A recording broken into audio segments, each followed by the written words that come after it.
Hey everybody, welcome to another round of Canje Plays, and today we're getting back into Oathsworn, into the Deepwood.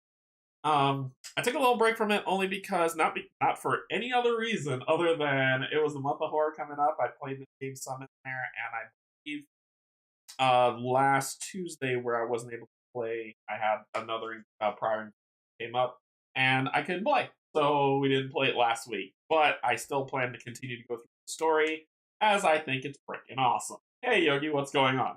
So we're gonna dive more into Oathsworn, and today you notice the background change because, like I said, I'm trying out all the characters at least once so I can find the gel that I like and see how I do it. Hey Kate, hello again. So I can find the gel I like. I've played the Cur, which I got rid of. I've played the Harbinger, which now he's going to become a companion, and so one of the companions are coming off, which is going to be the Huntress. Now, the Huntress as a companion is a guaranteed state. But I want to play her as a regular character just so we can all get the experience of using this character. If you're interested in playing the game and how they play. Now, don't take my tactics as a way to go with it because, you know, I'm not the best statistician, strategistician, whatever the word is. You know what I'm talking about. Anyway, we're gonna get in there. We've got her green deck of the woods. That's why I'm blending in. See, like blending. Can't even see. Watch my finger vanish. Whoop, whoop. Anyway, we're gonna be getting into her playthrough as the main hero. You've seen the Warden get played as well, which I really love the Warden either on regular player or on or as a companion. So I'm actually feeling him more as a full player and not a companion. So he might be the leader of the group, but I still haven't played the Witch yet to see how she shakes out for people who love spellcasting. Anyway, we're gonna get into this. We're gonna have some fun playing the Huntress as the main character of this chapter 4. So before I begin, I want to say thank you to my patrons, my YouTube subscribers, and if you're either just coming in to hang out, thank you and welcome as well. I've moved my mic closer for people who didn't watch my Marvel United stream for that explanation. I moved my mic closer because a lot of people were complaining about the mic cutting in and out. So I moved my mic a little bit closer. You're going to see it on the table. I completely apologize. My new mic is inbound, or well, my stand for my mic is inbound so that I could put it overhead and then you could just hear me no matter what, instead of how you were hearing me before with it sitting on the side. Anyway, y'all don't want to hear any of that. You want to see me play this game. I'm just making sure I lower the temperature enough because I don't want my camera to overheat. This is streaming problems 101. If you're a live streamer, you know this pain. And you don't, let's say if you're a live streamer and you don't have a basement, you know this pain. Because I don't have a basement, so things overheat. Alright, let's get some information to get down the table. Alright, Oathsworn into the Deepwood. Fight for humanity's survival against unnatural horrors in the and the Deepwood itself. So 1 to 4 players, you have to play 4 characters. Deal with it. You can play one main, rest as companions, but you have to play 4 characters. That's just how the cookie crumbles. But it's fine because the companion cards make turns easy if you're not the character. If I'm being honest, I would actually prefer to play all companions and no one is the main character. I think I would enjoy it a lot. November of Horrors. So 14 plus, 3.55. Jamie Jolly designed this wonderful game, and a really great group of artists and developers, Toby, and sculptors, and all this put all this wonderful stuff that you're going to see. I did paint the chapter 4. You can play all companions. I didn't think you could, Yogi. I need to read more. Anyway, published by Shadowborn Games, and we'll get into it. I've been reading a lot of different rule books, but I would prefer to play all companions, and it'd be an amazing experience. You're probably right. That would be the funnest way solo. It would be. It would be. If you can play all companions. But I want y'all all to see the characters, so we're going to try one. I just don't like spending animals to move one at a time. Ugh. Anyway, down on the table. Okay, so as you can see, my mic's over here on the side, taking up a little bit of space with the iPad taking that over, and of course the iPad has the story that we're going to be going into chapter 4. It's going to be uploaded up to the seat so you can read along and carry along with the story. We have spent enough time on the gabbing. We're past 2. Let's get into the game. All right, we'll do this, and then I'll shut my face while we start. Cool.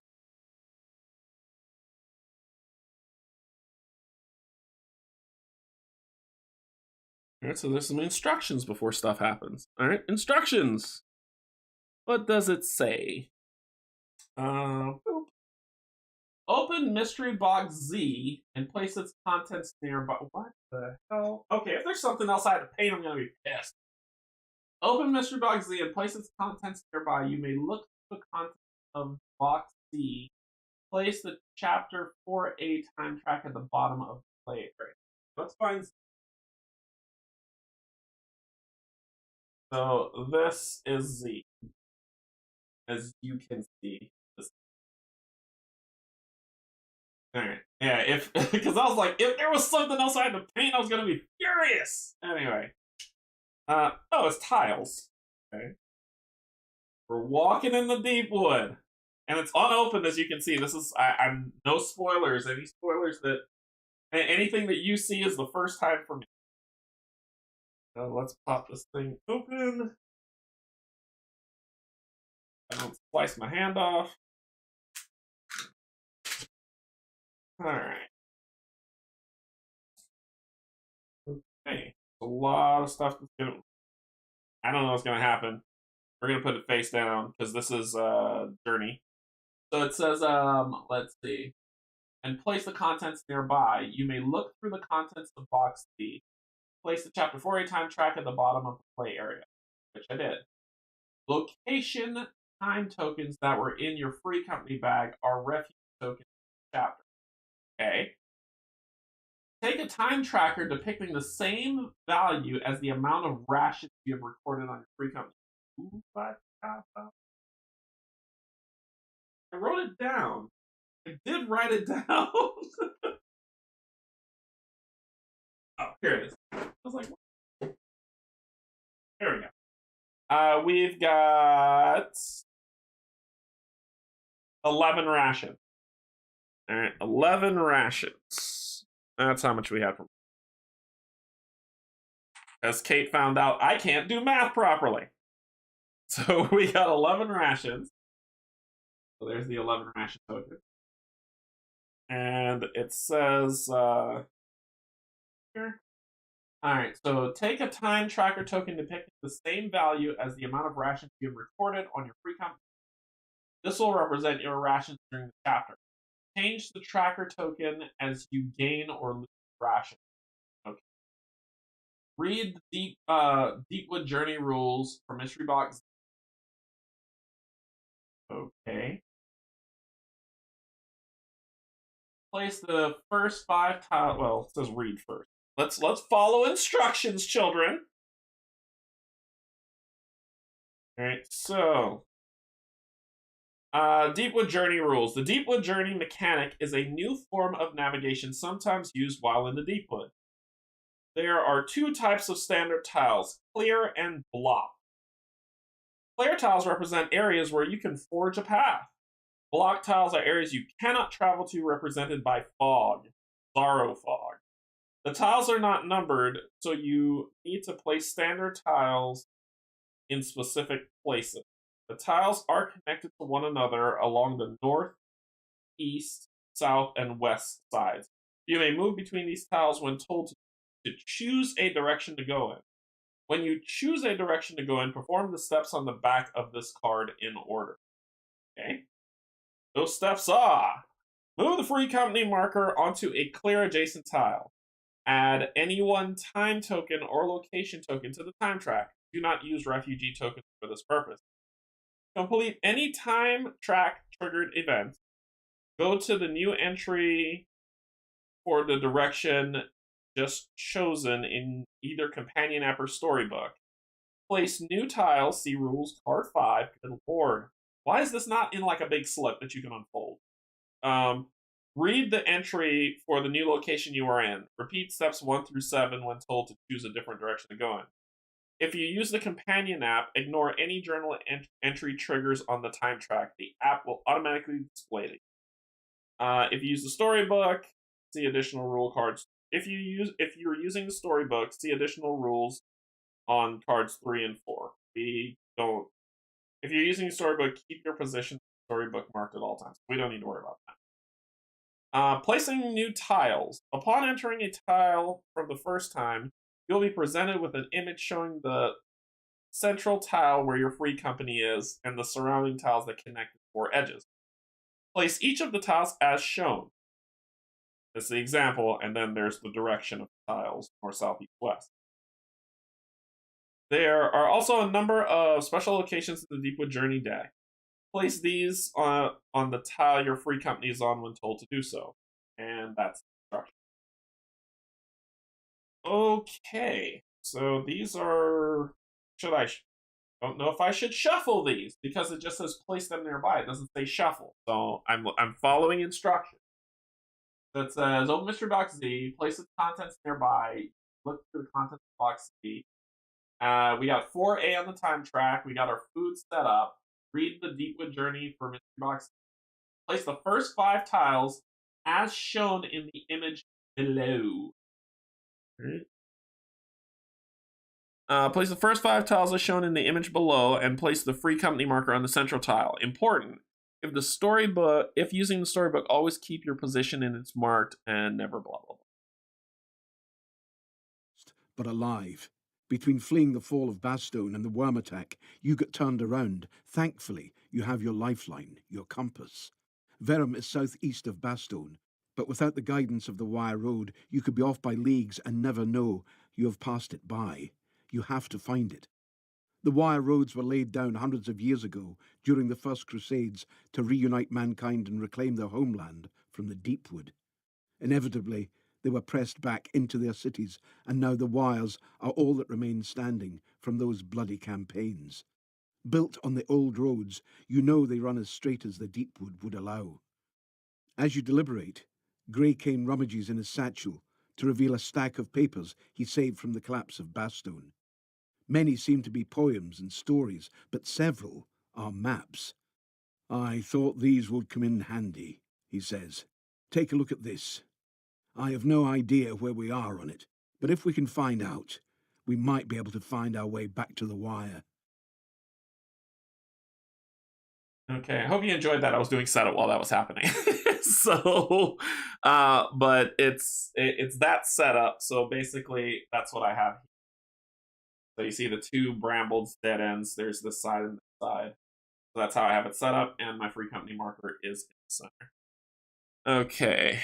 I did not hear a thing he said because I was busy setting up. But let's see the instructions. Open the journal to page 4243. That page of the journal open reference. You'll be sent back to the map automatically every of the journal. This green book. Yep, there's the green book. Page 42. Okay, so what we got? Right, this here. We got this. This says, if a waystone tile is on the table, you may also look at page 44 and 45. That's a map, but we don't know where we are. Oh, Bastone is up here.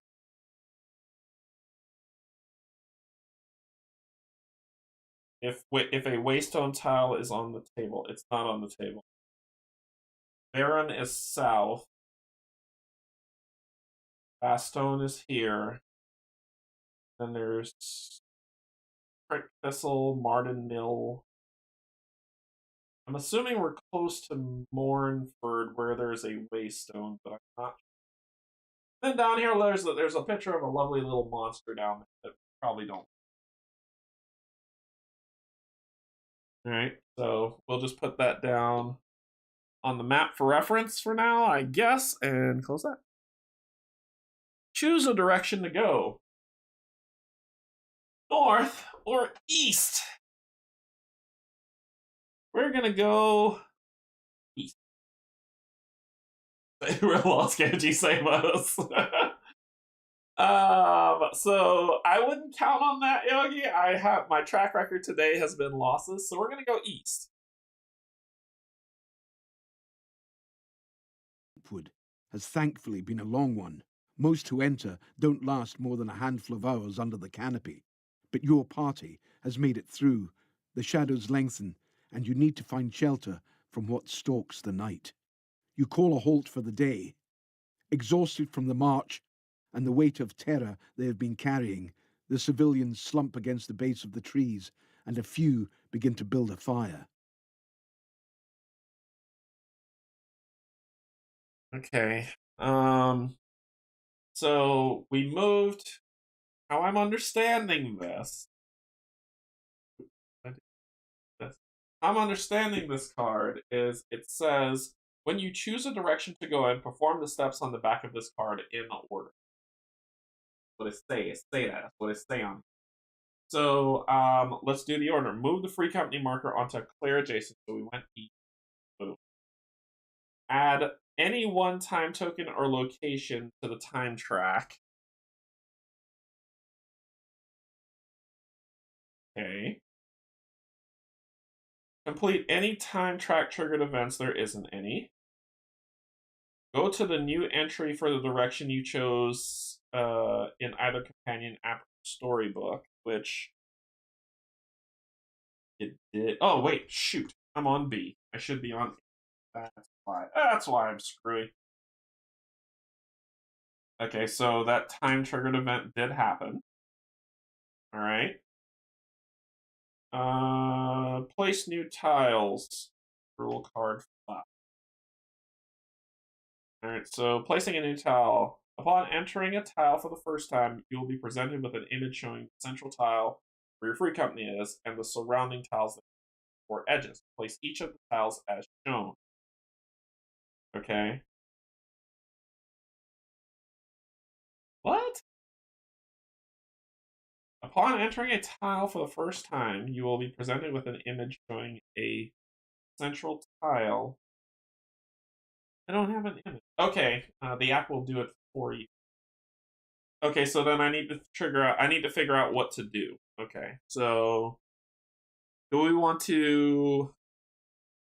Thanks, Yogi, for helping. This is throwing me. Stop them making a fire and tell them to sleep in the trees. Help them build up the fire and prepare to bed down. Well, it's the Deepwood. Things suck. People are going to get sick if they aren't warmed by the fire. Blurg.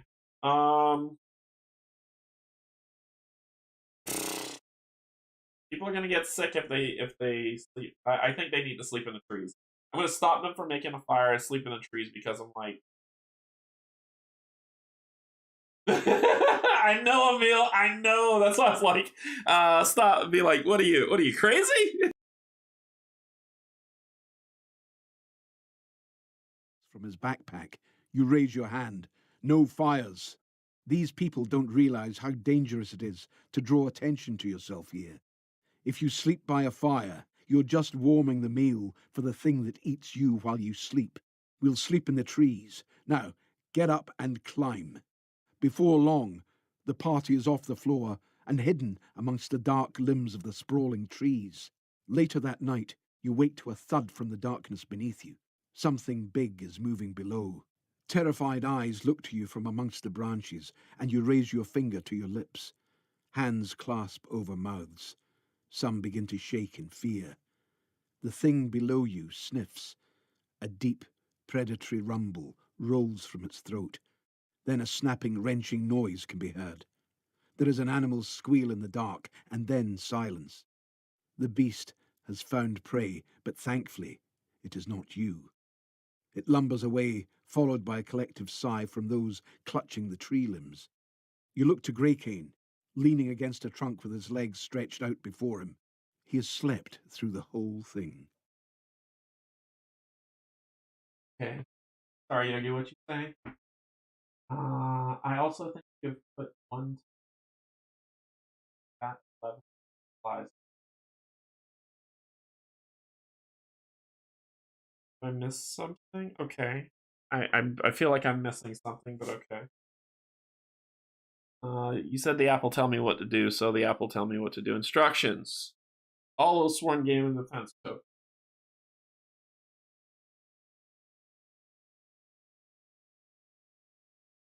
Four. Okay. Continue. Return to page 42, 43 of the journal and then return to the app. Okay, so here's my instruction. Okay. So it says place a waystone tile here.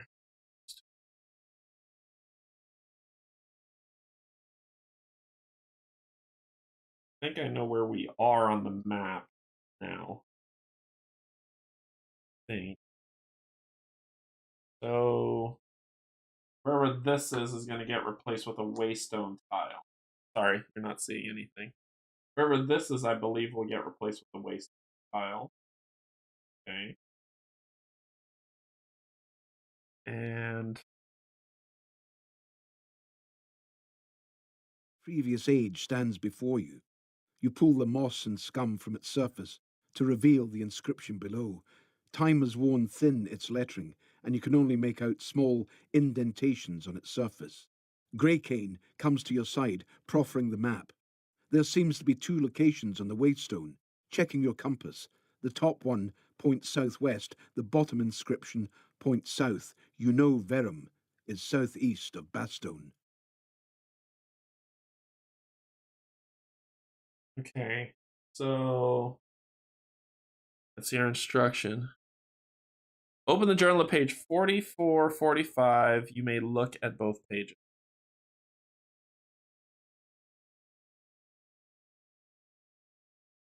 This is the same as on page 42 and 43. Then we've got a picture of Waystone. That's the Waystone. Now, this is Bastone. I think we are here. I think we ran through the woods. We're either here or here, but we didn't cross any water. So we've got to be here. And if we want to get to Verum, we've got to go south. Or we can go, actually, no, we can go east if we get to Narnford. Because if we go south, we'll go to Bird Hollow and whatever the hell this is. And I'm not interested in that. Hey, Greg, what's going on? So I'm thinking if we head east, we'll get to Narnford. We could then get another waystone on the way if we go south. So if we go east, we'll head over here. If we go south, I know, right? And then we could go south to get here, but then Verum's over here. It's on the same side of the river. We don't want to cross this river. That's my big thing. I don't want to cross a river. So I'm going to head... Oh, we got to cross the river to get to Narnford. I'm going to head east. I'm going to keep going. Actually, dang it!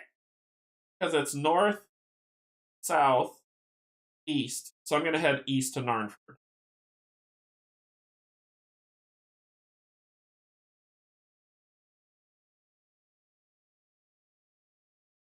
Yeah, west is heading... oh, you don't see that. West is heading back. I don't want to head west. I'm going to head east again. This should take us to Narnford. And then I'll head south to get to a Waystone and then get to Witten. And then hopefully get to Verum.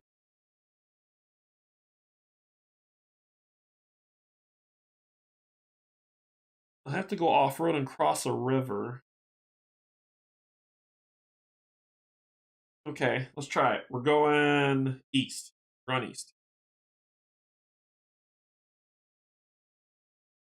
Afternoon, as the party rests, Bram approaches you. He looks embarrassed and eyes your oath marks. I don't mean to tell you your business, but I reckon we need to think about rationing. You're all soldier types, you know. An army marches on its stomach. These people are not like you or Greycane, though. They'll eat their stores too quickly. You nod. It's easy to forget how little civilians think about these things. You decide to act. Okay, what are we deciding to act? Perform a reasoning check, difficulty 4.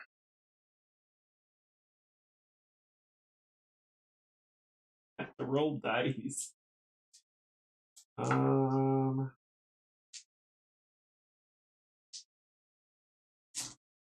thinking I'm gonna roll dice up here because we're not using the board. No, we will be in a second. I'll put it over here because I'm probably never.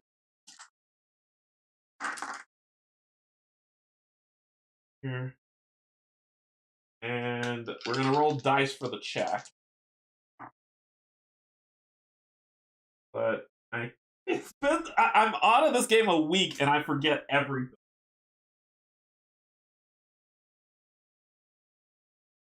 Story rulebook. Story checks. This is why rulebooks exist. Checks. So sometimes during a story event, the free company will be told to perform a check. Each check will have a type, such as a spot check, survival check, or basic check. There's a reasoning. Every check is resolved in the same way, but there may be modifiers to check according to your Oathsworn. Free company traits or item bonus. Unless otherwise stated, only one check is made for the whole free company. However, sometimes a check states that each Oathsworn can perform it. Perform a check, decide on how many white dice up to a maximum of 10, and then see what happens. And crits. Some cards have a crit symbol on them. For each card you draw with a critical symbol, draw another card of the same. Okay. During any type of check, redraw tokens may be used. In addition, empowerment tokens used during any of the checks. During any check called a might check. So we can't empower. I have an empowerment token, but we can't empower these because this is not a might check. This is a reason check. Can I just empower and say my reasoning is strong? We know we're going to fail this, right? All right. As long as everybody knows we're going to fail this, I think I can get along with mine. I'm going to roll. I need a 4. I'm going to roll 4 dice. I'm going to roll 4 dice. And this is what I'm going to roll. I'm calling it. I'm using my powers, my psychic ability. I'm using them, and I'm going to say I'm going to roll 3 blanks on a 1. You ready? 3 blanks on a 1. Coming up. 2 blanks, I failed, but I can re-roll. It says I can use re-roll tokens, and I do have, the witch does have one that she can spend. Please don't be blank. Yes. Huzzah! the constant optimism. It said that you can use rerolls, and I did, and we passed. 2, 4, 6. Hey! And we got wild, so why not see if we can blow it out of the water? Yeah, 2, 4, 6. Right. Cool. Awesome. Awesome. So we passed it. Okay.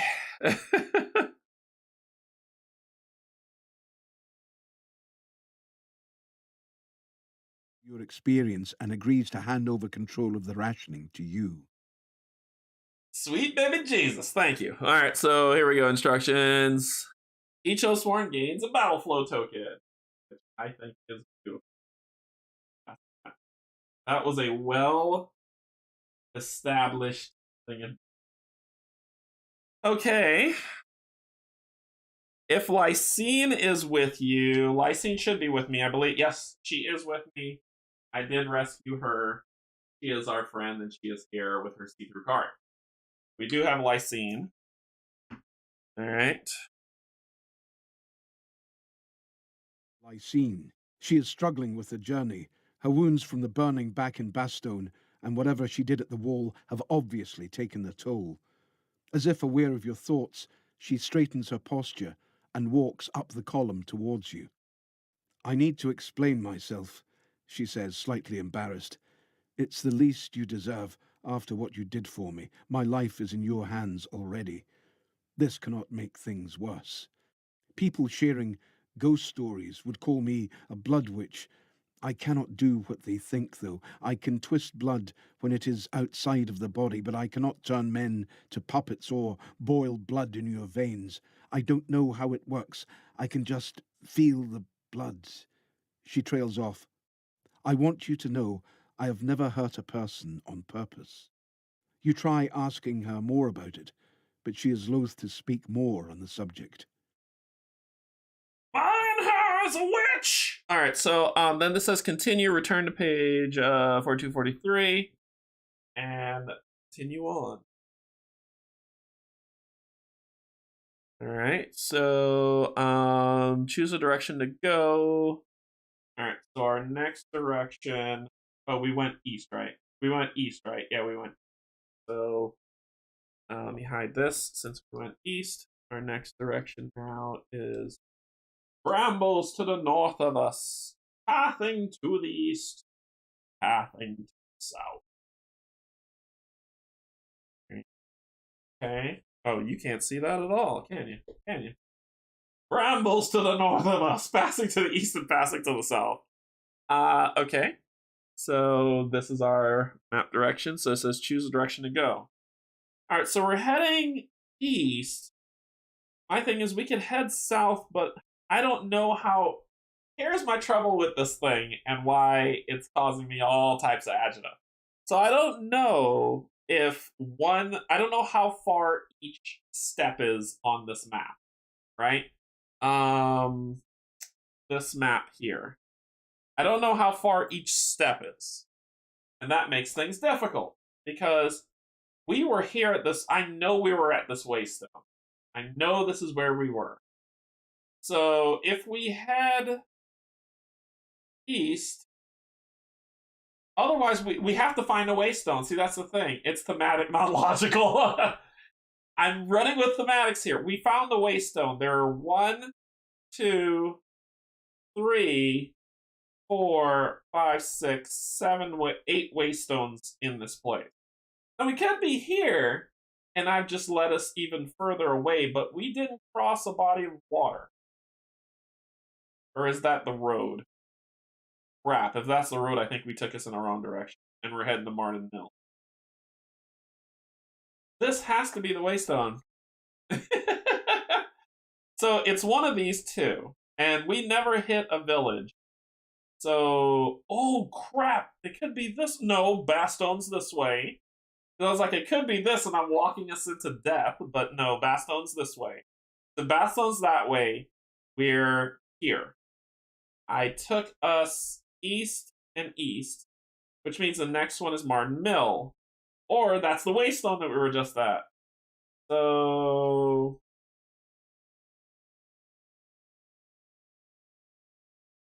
yeah, I'm thinking that's the road. There's nothing saying that it's the wire road, but it could be. Or maybe you said that at the beginning, I missed it when I was setting up. This then's where we are, and I took us east. Crap. Should have went south. I'm gonna head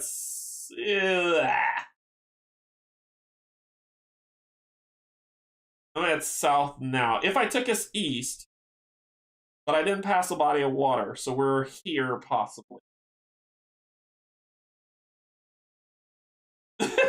Double down, Worries! You're trying to kill me. I'm gonna head south. I'm gonna head south.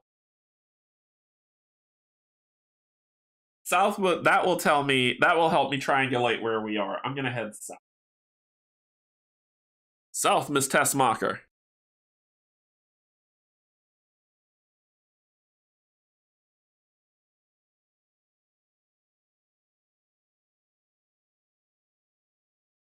You can't hear me. I think I know where we are now.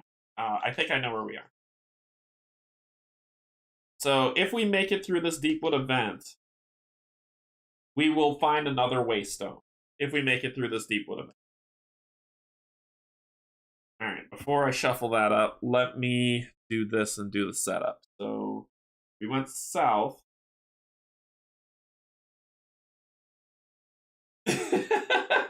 I did crash it. That's true. That's true. I did. That is true. Alright, so we're on path at A for sure. Slide this down. And we're going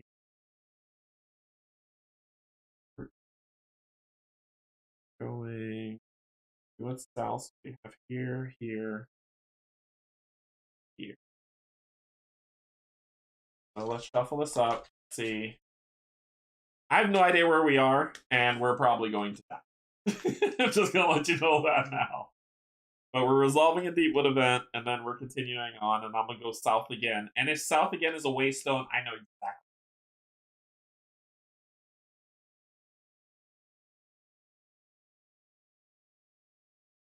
And we're gonna walk our behinds right to Verum from that point on. Alright, here we go. Here we go. This one.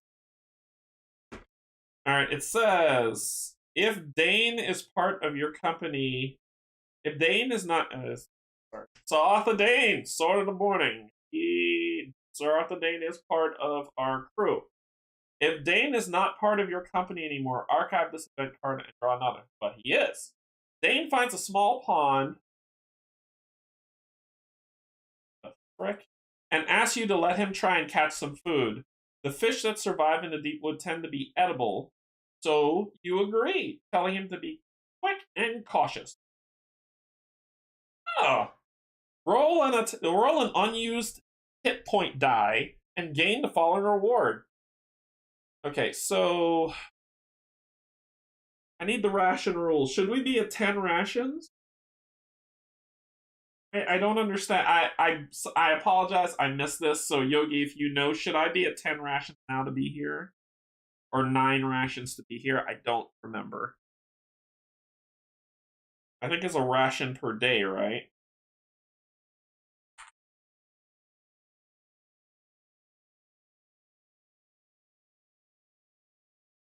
I think it is. No, keep it 11? Okay, keep it at 11. All right. So we're at day 3 at 11 right there. Okay. So we get to roll an unused hit die. I'm going to roll this blue die of crap. Look at that! 6! So with 6, it says if we get 6, we gain 2 rations. The app will tell you when you have to spend them. Okay. So we roll a 6, and with a 6, we get 2 rations. Hey. So we go to 13 rations. But all right. And then this gets shuffled back in. It does not say to get rid of them. Unless y'all know. Okay, no, this is just ridiculous. So I don't believe I archived this because it didn't say archive the card. So let's throw that back in. Okay. All right. Okay, so then we get to choose our directions. We're gonna go south again. If where I'm thinking we are, this should be another waystone. Good God, let it be another waystone. Let's go south.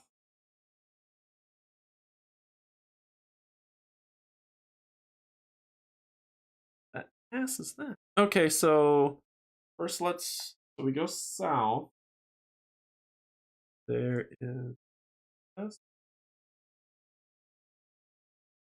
You see a pattern forming here. But then there's a clear path.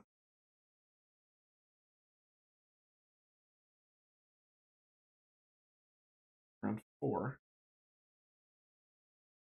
There is the up. There's the side. And the place that we landed in is called Blood Thorn.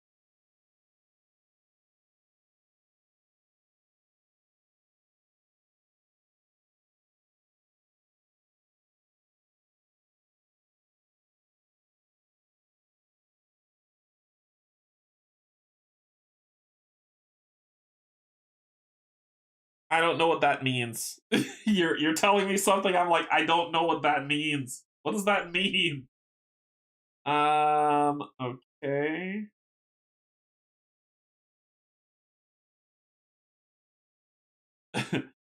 Let's see what that means. Place the Blood Thorn tile here. Okay. And then Spear-like from the ground on all sides, like waving stilettos, they probe the air, waiting for a touch of warmth. You have been trained and have encountered them before, but not with so many in tow. There may be a price to pay. Those brave or foolish enough to get close know the long, slim thorns are not solid, but rather hollowed spikes, perfect for bloodletting. Their reeds form a maze, and perhaps there is a way through.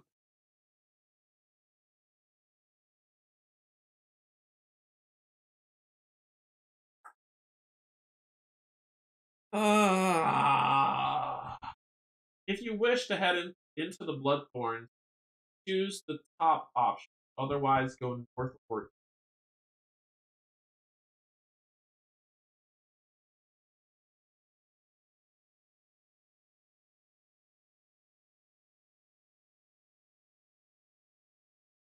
I don't know where we are. But we're okay. So a little secret about me is if I don't have a bearing, I get really stressed out.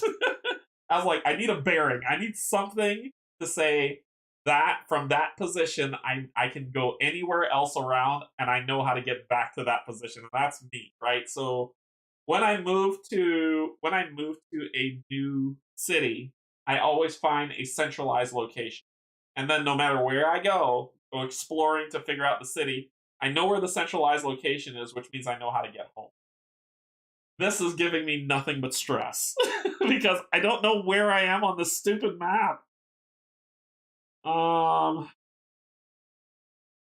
need to find another waystone. Wait a minute. Wait a minute. Wait a minute.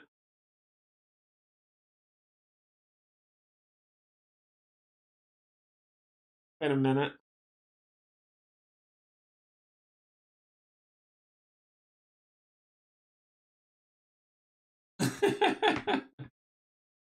um So it says I could go if I want to go through it. If I want to go through it, I could either go north or east. I don't want to go east.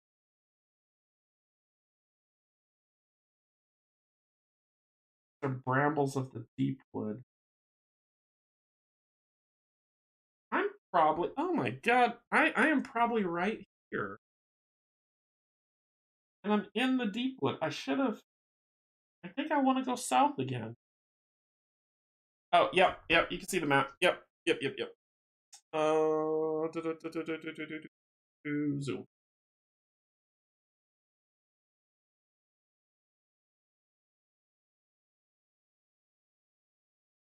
So here is a waystone, but I don't remember us being at that village. So Bastogne is here. It says the arrow to Bastogne is this way. So this must be the wire road. That's what that must be, right? So if this is the wire road and Bastogne's that way, this is the waystone, or this is the waystone. These are one of the two. So far, I've headed east, south, and south, but I've run up against brambles, which means these must be the brambles I'm hitting, maybe? But then I would be on the wire road. So I can't be all the way over here because we didn't run that. Wait a minute. When I escape Bastogne, no, because this says to Bastogne. So the waypoint is either here, here, or here. And I won't know until I hit another location. And my thing is, if I'm just kind of piddling about, I could have been going here all along. Yeah, I think so too, Kate. I think going south, I'll hit something and that will let me know where I am. And so I'll go south. So we're gonna go through the Blood Thorn and somebody's gonna die. So let's see what we're dealing with. Price to be paid.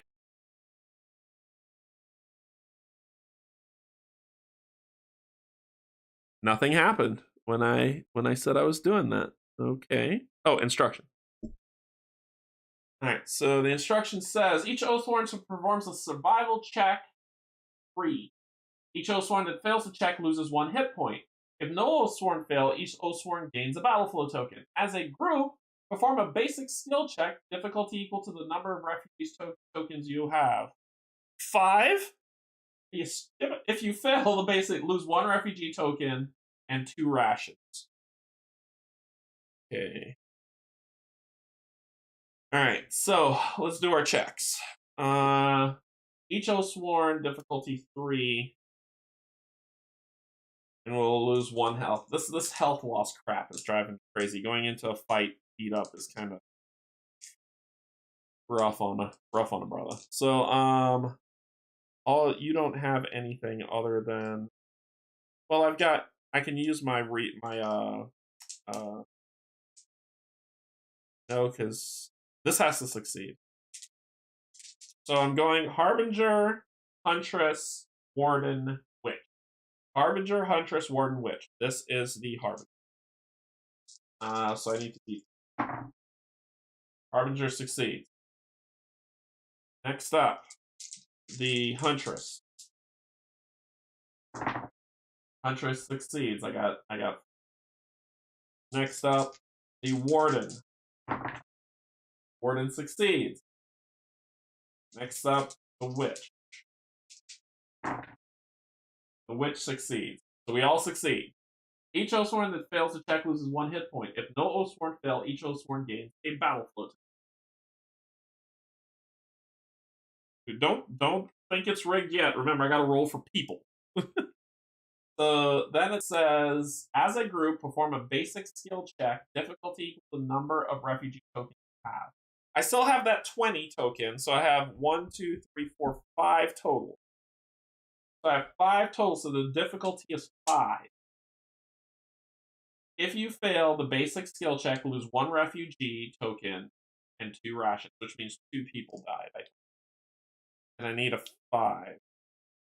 I don't have a reroll token. No, I do not.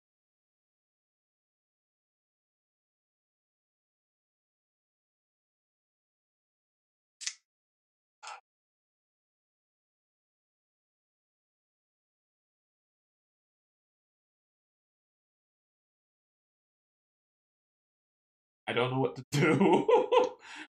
I'm so nervous. All right, so I'm going to roll 4 dice. Come what may, come what may.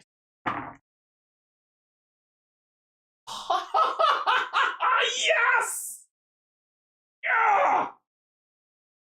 Woohoo! Oh my gosh! Oh my gosh! Ah!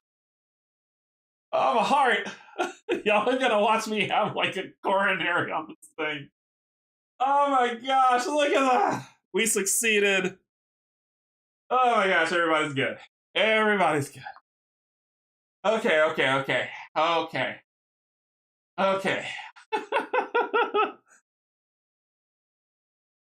Alright, we're going south. Dear God. We're going south. As long as you can. You need to eat.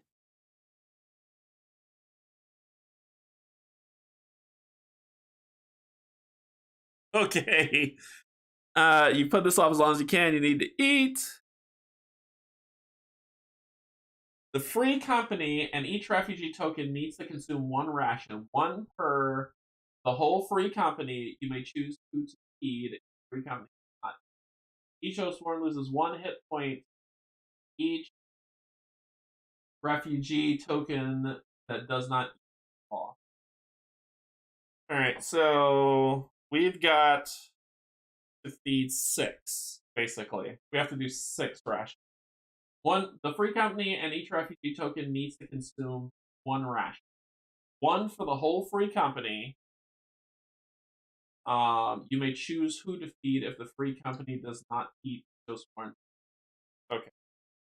So we've got 1, 2, 3, 4, 5 tokens. I can see right at the bottom of the screen right here. And so we have to lose 6. So we're going to 7 rations. It's 7 rations. Okay, so we're back down to 7. Okay. Oh, dear God.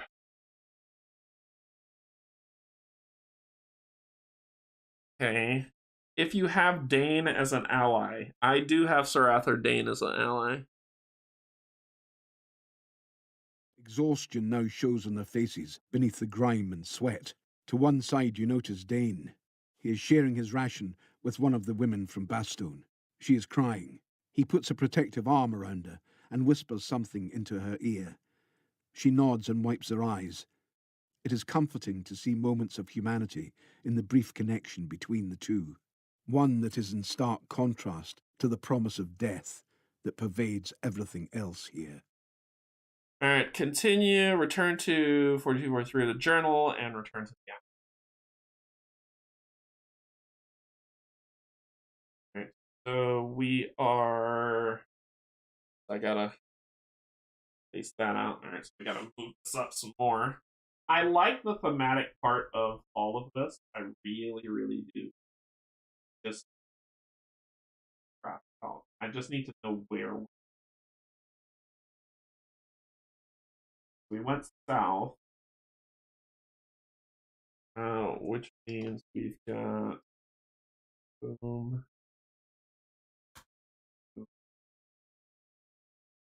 Okay.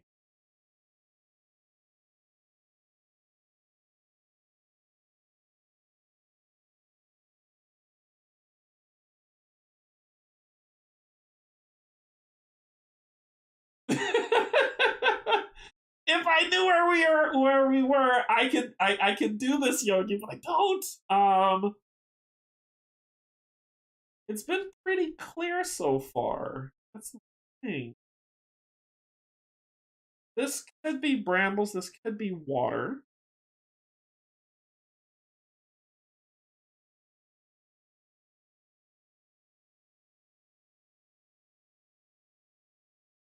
Dude, that's what these things are. This could be water, or it could be more forest.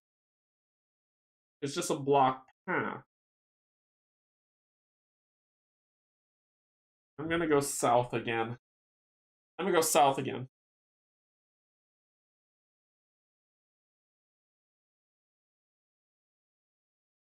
Well, Balderdash. I wasted a turn.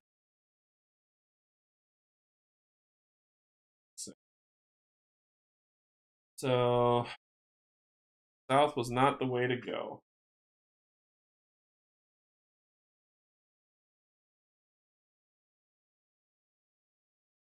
So I have to go back north.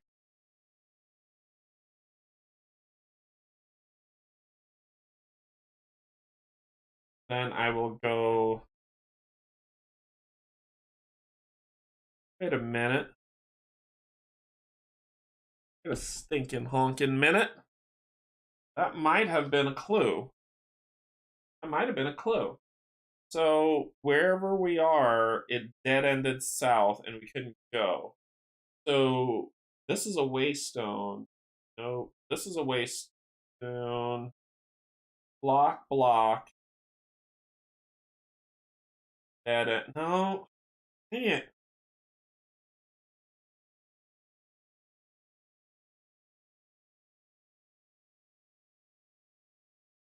I don't know where we are.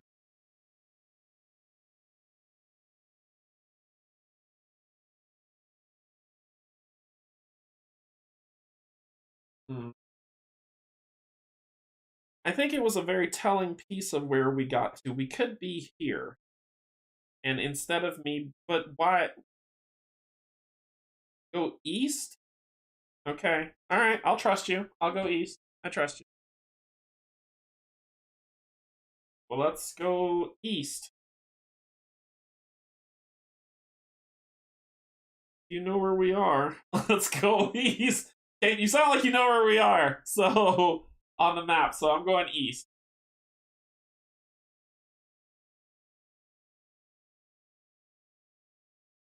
Deeper into the Deepwood. The refugees form a broken line behind you, trying to step where you do. You have to warn them not to touch anything here. They are tired now, though. Exhaustion is setting in, and mistakes are being made. The Deepwood reacts to incursions into its domain and even more so to concentrated groups. You wonder if it was a good idea to bring these refugees with you. Free companies for hundreds of years have known to travel the woods in small squads to minimize its reaction to their presence. This may. Someone retches loudly from back down in the line. Turning, you see a man doubled over on his knees. "He fell," a woman shouts, "and it squirted that stuff at him." People are retreating from the man as you stride down the line towards him. At the man's feet is a cyst. The pink mound quivers, having disgorged its contents. He continues to retch as he tries to wipe off the small black spore clusters from his face and neck.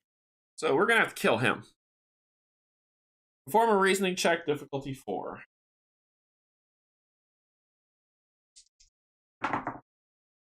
Two, three. That did explode. And it says we can do exploding. Hey. So we've got 2, 4, 5, 6. Because if I remember, you can explode on a test. Yep, criticals.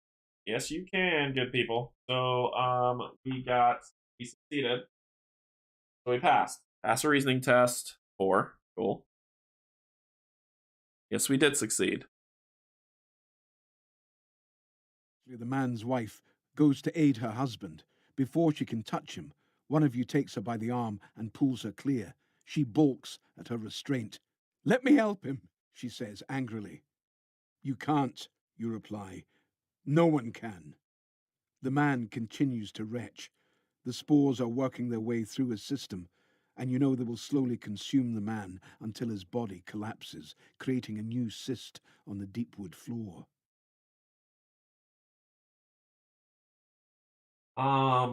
So we won't let her touch him. We can put him out of his misery or leave him to the Deepwood. I don't think I want to put. I don't think. Well, I got an archer with me, so I could shoot him in the face. Um.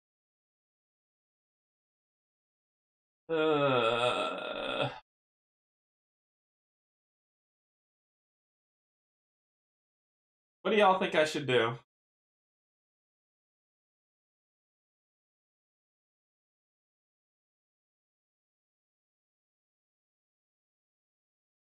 What do you think I should do? Should I put him out of his misery or leave him to the Deepwood? Not too sure. Let's do a poll. End it. Oh god. Yep, so we got a 50-50 going here. Leave him and end it. Who's the tiebreaker? I'm not touching no spore vomiting dude. Yeah. I'm in Yogi's camp. Leave him to the Deepwood.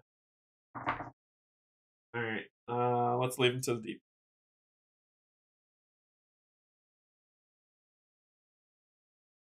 His face as you explain he cannot continue with the group. He clutches at you, but you raise your weapon to make him keep his distance. It is a terrible thing to see mortality drawn on someone's face, but you know you cannot risk the company for one person. The immediate fear of your weapon makes him separate from the group. His wife clings to him as he leans on a root, retching. You ask the woman to come with you, but she will not leave her husband. You bow your head in respect to her and soberly turn away. It is not an easy thing to do. You can only hope they will be the last. Alright, let's see what happens for that. Lose 1 refugee, all Oathsworn gain a +2 animal.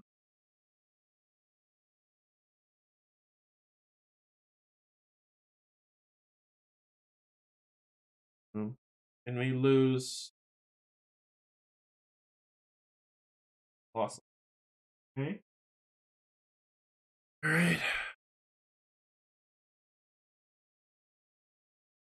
Alright. Does that help tell you where we are? That's a dead end. Yeah, that's a dead end. So do you know where we are?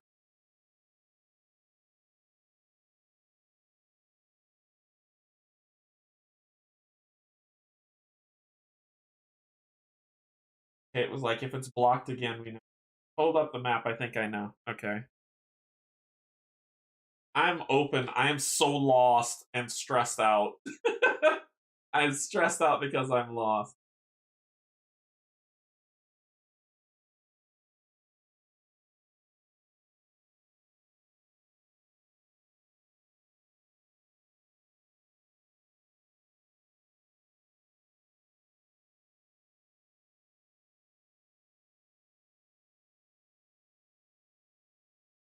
I think you're just north of Narnford.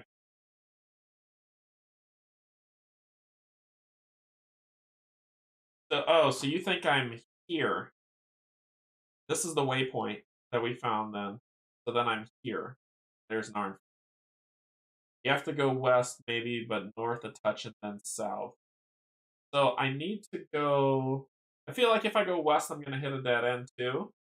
So I think I have to go west. You're right. I have no choice. So I got to go west and then down. So, okay. All right. We're going to go west. West again. And the group shows signs of emotional exhaustion as well as physical. Being terrified all day takes a toll on the civilians.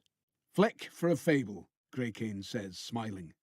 The group has paused for a rest, and the fableman reclines against a tree, his legs stretched out before him.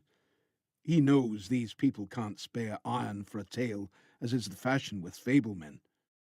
Well, seeing as you may be my last audience, I'll tell you anyway. He sits up and leans in, drawing the small crowd into his confidence. The Eternal City, they call it, Verum. 1,000,000 people, living, dying, loving, and crying, all in one place. It's the greatest fortress mankind ever built.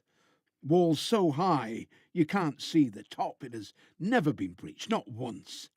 It is one of the few truly safe places left. Beneath the city are hundreds of miles of labyrinths, the first underways ever to be built. They go so deep, they say, it even reaches all the way down to a sunless sea where the great ones roam. They have so much food in Verum, they have to parade the cattle through the streets in a line from the underways all the way to the markets of the old town. On hearing about food, the group perks up. Greycane notes this and smiles. Nobles prune orchards with plums and figs, and even the common folk spice the water with ginger.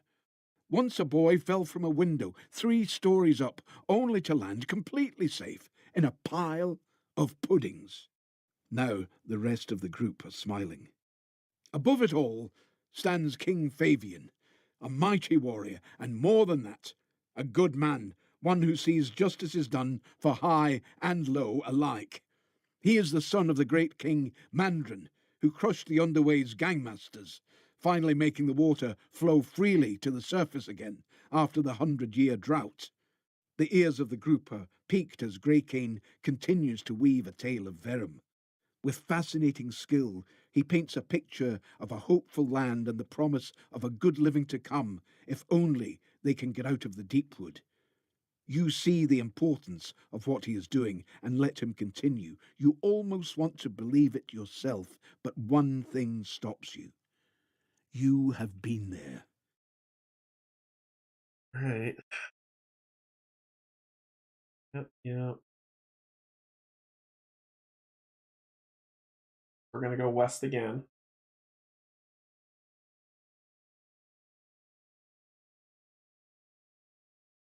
For as long as you can, you need to eat.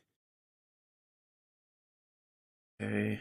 So, once again, the free company and each refugee token needs 1 ration. So we are going to do. We've got 7. We got 1, 2, 3. So our free company is 1, and then we've got 4 tokens. So that's 5 we need. Let's do it. So 5. Oh, sorry. 2. 5. 2. We're down to 2. Once again, I can't math. We're down to 2. Okay, so we've got 1 lowest.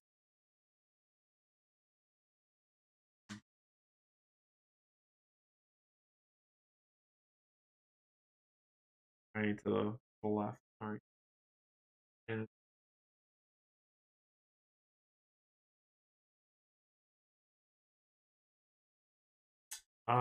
we're gonna go west again. Draw and resolve a Deepwood event. Before we do any of that, we're gonna draw and resolve a Deepwood. I don't know where we are, so we've got what you got. So let's see. The Wire Road should be coming up next. Let's see what happens.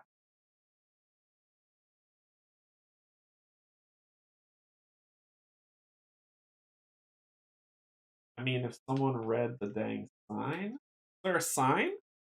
Did I miss something, or are you screwing with me? I feel like you're screwing with me. All right, here's what we got. I have 0 bars. Okay, you're screwing with me. All right, so this says, okay. This says, passing the mouth of a cave, you peer into the inky blackness and see something glimmering. Could it be treasure, or perhaps a fiend of some kind?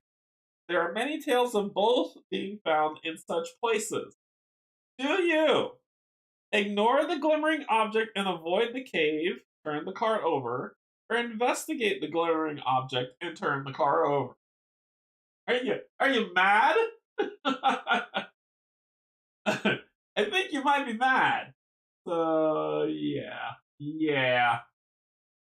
Loot. No, I'm sorry. Wrong channel, Yogi. No, hell no. If I didn't have refugees with me, I would, but we're gonna flip this. I'm gonna ignore this bad boy. So as you pass the cave opening, the glimmer object disappears before quickly reappearing a moment later. You suspect you made the right choice. You damn Skippy, I ain't going in there.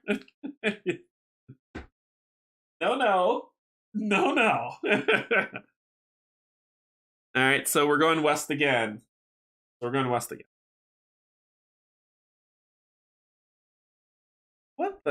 the hell are we?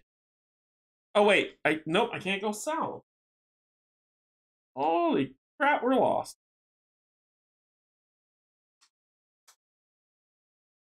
I don't know where we are. Let's check the map one more time. All right, so right now, we zoom back out. We could go up. Oh, that is where we are, Kate. That's it. That is where we are. You found this. That is where we are. We're here. So we hit no down, no left. We're here. So we need to go up and then left, and then we'll hit the wire road. Oh, Kate, you genius. Yep, north then west should be the road if you're right. Yep. I see it. All right, so we're going. So now we're going to go north, Miss Tasmaka. North. All right, so we hit a bridge.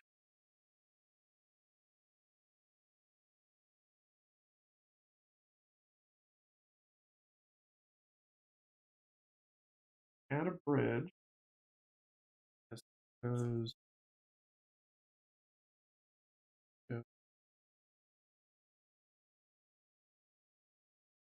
Okay, so we hit a bridge. What's the instruction telling us to do? Place the bridge down. Okay. Stand in front of you. Although the river it once covered is now long gone, great stone supports jut out at an angle, caught in a slow, centuries-long fall as the Deepwood pulls the structure in. A Bastone guard stands on the bridge. He has heard your approach. In one hand, he holds a drawn sword. In the other, gripped tightly, is a church talisman. His stance is shaky, and his face is caked in mud and blood. Several other guards lie about, but there are no signs of life left in their scattered remains. Stand back, he shouts, pointing his sword shakily towards you. As you emerge from the woods, he sees who you are. He lowers the sword to his side and leans heavily against one of the stone supports. I thought you were one of them, come to finish the job.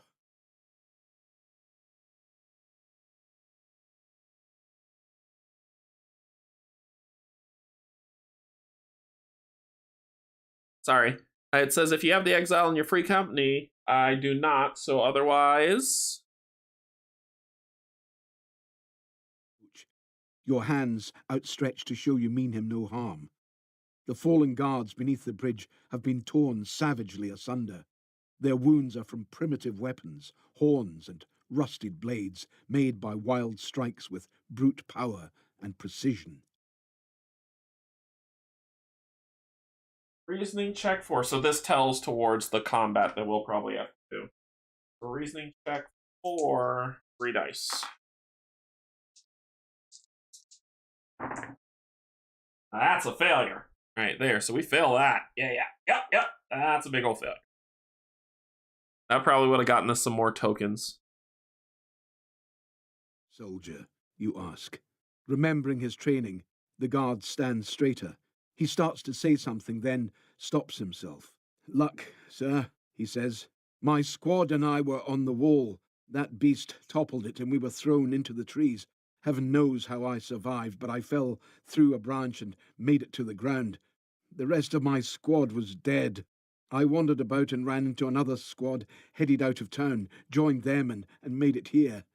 That's when they came. Hooks came out of the trees and ripped the sergeant away. He screamed. Then they were on us. We took this bridge to gain the high ground, but those things, they may have walked on 2 legs, but weren't like any man I ever seen. They were like animals carving up the boys. One hit me and I fell off the bridge. I blacked out, and he must have thought me dead. When I came to, I heard a horn blow, and they ran into the woods not long after that, heading that way. He points across the bridge. I'm lucky, I guess, he says, standing among the ruins of his comrades. You go to the bodies of the guards and find some workable items.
Sorry.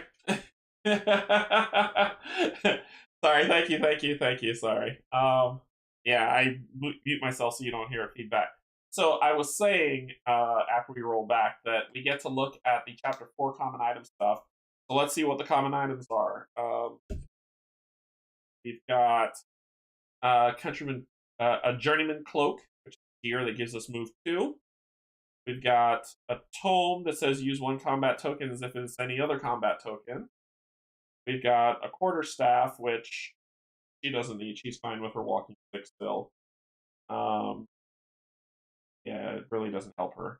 A whetstone, which gain 2 on an attack. We gain 2 yellow. That might be pretty decent. Hunting knife. We got the reflex bow, but she has a reflex bow already.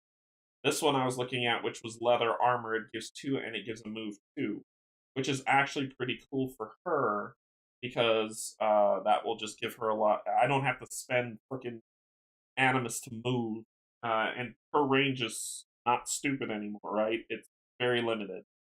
So this might be something that she needs, so I'm going to hang on to that. We got an ironbark shield. If you are after you are attacked and lose no, I gain a shield token. I got a whip, nice whip, but I got my mother's revenge stuff from the brood mother, so that's not necessary. An heirloom, she already has one, so we're fine. Heavy cloth robe. If you have moved at least 3 hexes this turn, battle for 1 card. Your companion, you gain a turn. And this work for her might be our. This might be for the win. We'll keep that in mind. Sledgehammer. When you crit during an attack that hits, add 2 damage and 2 knockback to attack.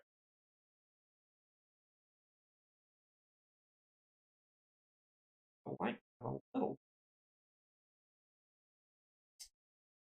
Got rope. When you draw 3 or more might cards of the same number, during an attack that hits, one enemy has 1 less shield than the rest. So I'm of the mind of the heavy cloth robe for the witch. So I'm going to, because she gains, so she gets 2 shields. Currently, what she has, she gains 2 shields, gain a redraw and an attack or basic attack. So if she attacks, she gets a redraw token, which will let her do another attack, which is not a bad thing. So I might give it to the Harbinger though. That's actually a better use of it. I think I might do that. I might get that. If you don't mind, Angie fills a scout. So I'll be right back. Sorry. I'll be right back. Be right back.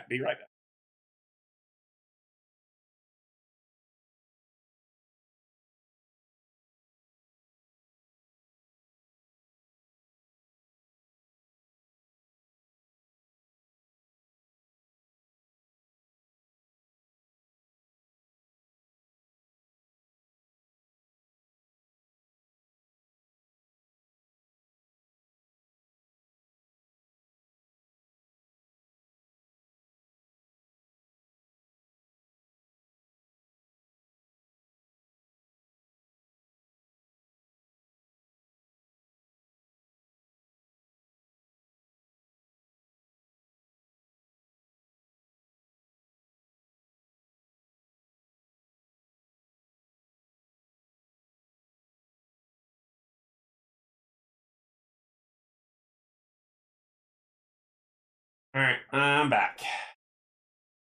Okay, where were we? I had loot. I was working on loot. So this I could give to the Harbinger if you moved at least 3 hexes turn battle for 1 card, but if your companion gave an empowerment, I think that'd be nice for his attacks. Might very useful. So I think I'm gonna hang on to the heavy cloth rope.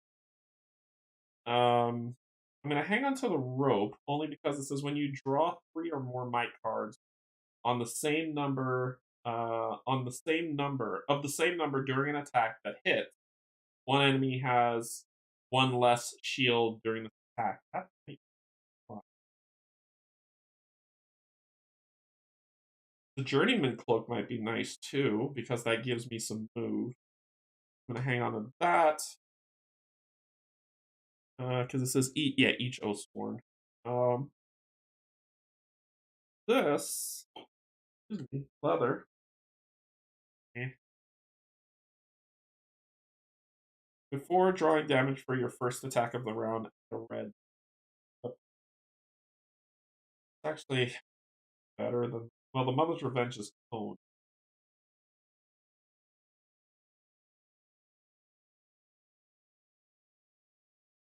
Rope might be good. The Whetstone definitely is a possibility. And I think the rope might be. So we've got 4. So basically, then shuffle. Because I'm saying that, not the sledgehammer. When you crit during an attack that hits, add 2 damage. I'm not trying to knock anybody back. When you crit during an attack that hits, add 1 damage and 1 knockback. Heavy cloak that gives empowerment, which I'm already giving somebody else. And I think that's it. So let's shuffle this up.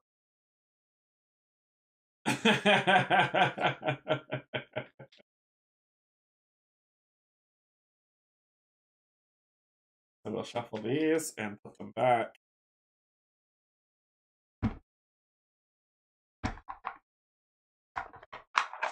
Okay.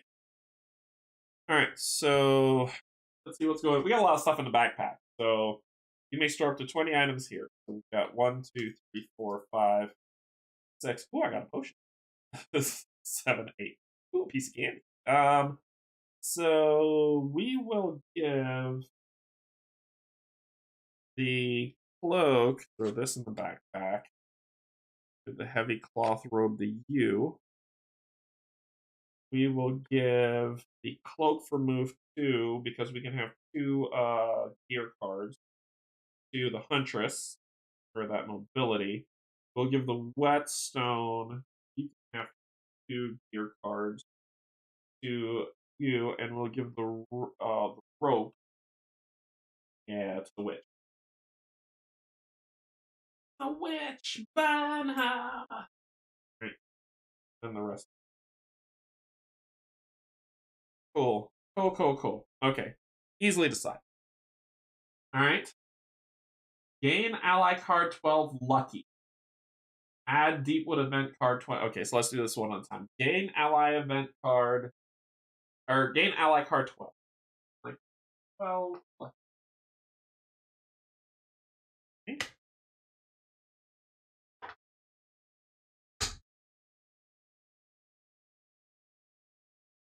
This is a full see-through card, so I gotta do it this way because everything's green!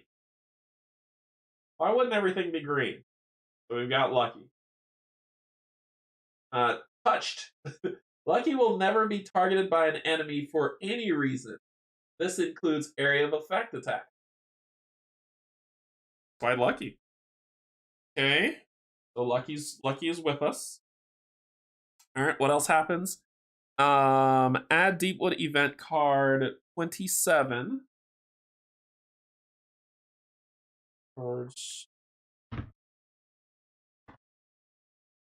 Deepwood event card 27. So he'll probably bounce out from us at some point. Deepwood event card 27 and City event card 20. Okay. Cool. We'll shuffle those up when necessary. All right. Okay, choose a direction to go. We're going that way. We're going west. And the air around you has grown thick and cloying. The trees are dense here, making it feel as if the Deepwood itself is trying to press in on you. Something is wrong. Bringing this many people into the Deepwood is always dangerous.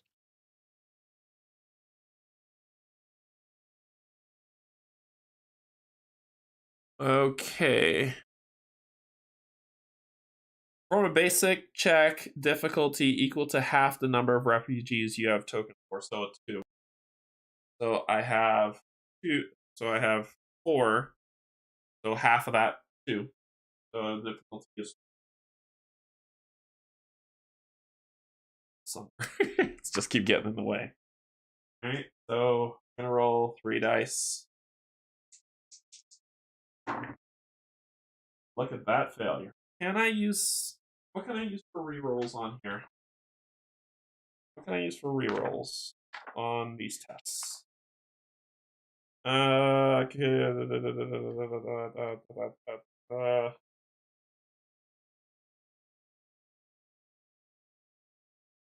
During any type of check, redraw tokens may be used. In addition, empowerment tokens may be used. So it just says redraw? Just redraw tokens, huh? Oh. Wait a minute.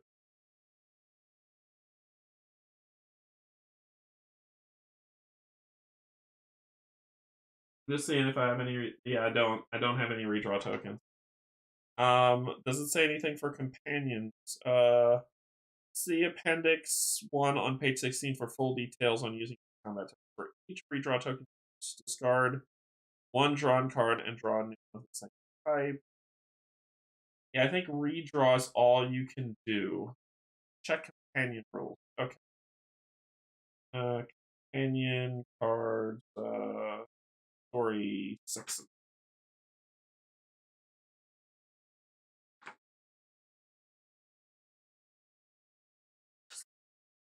Companion cards. For each companion, take 2 enemies. They will always have 2, no matter what level they are. Tracker token on the defense slot.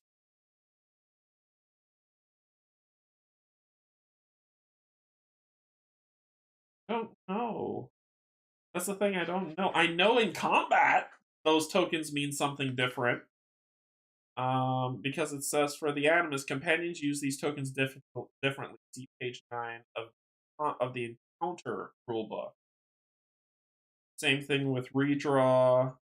Sorry, not redraw. Same thing with battle flow of the encounter rulebook. Yeah, Yogi, I think it's just the encounter. I think we failed this and some more people are about to die.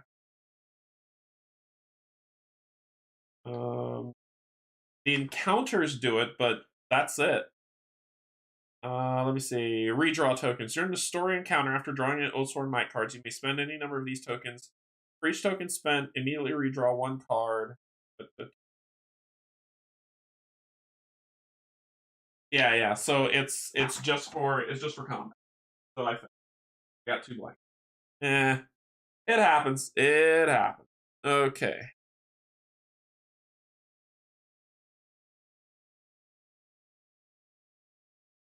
Thin, feral beasts plunge from the undergrowth. With arms too long and vestigial hands, they grasp and claw at the group.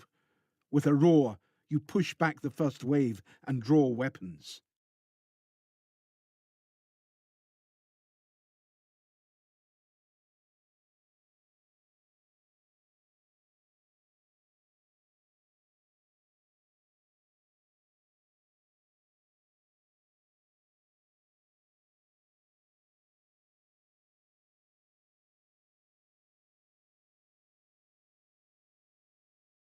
Perform a round of combat against defense 6. If any Oathsworn lose a hit point, also lose a ration. So I don't follow. Sorry, I don't follow this round of combat bit. Am I attacking? Am I defending? Round of combat. Here we go. Sometimes during the story, the Free Company may get itself into a situation where a fight breaks out. This is resolved by performing a single round of combat which encapsulates the results of the entire skirmish. Each Oathsworn must draw a single attack against the enemy. Combat tokens may be used, but special abilities or item abilities may not. To perform this attack, the player draws any number of their character's might cards or roll dice as depicted on their might track, up to 10.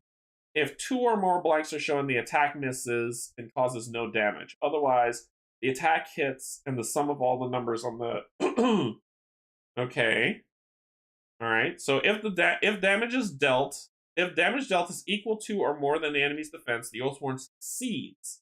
If damage is lower, the Oathsworn fails. Oathsworns also always defeat their enemy during a round of combat that takes place during the story. However, each Oathsworn that fails loses 1 health. And you can use empowerment.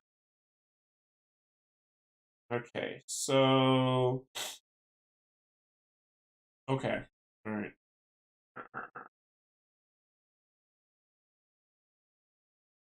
So, each of us has to fight. And it's a defense of 6.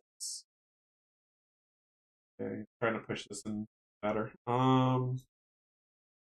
Let's see. Harbinger.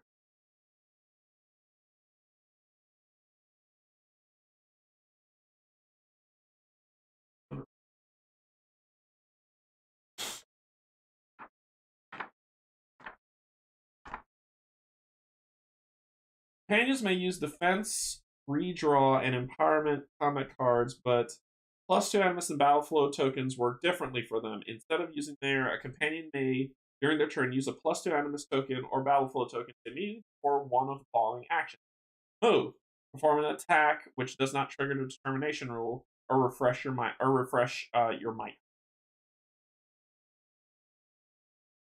Okay, so no redraw in that at all.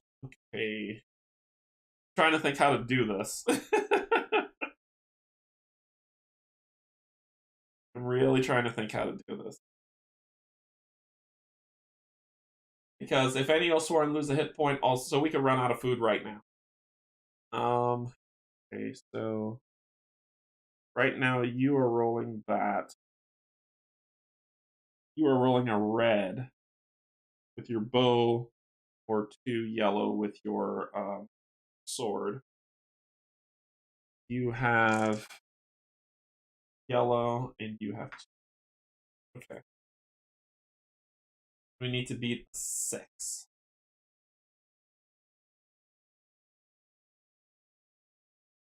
All right, I'll figure it out.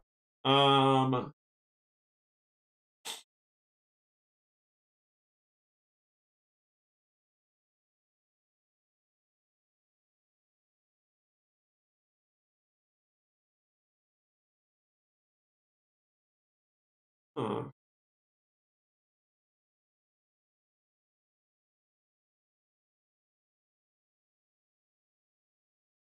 The dagger is not. I don't have it equipped. I have it optional. That's why it's not equipped.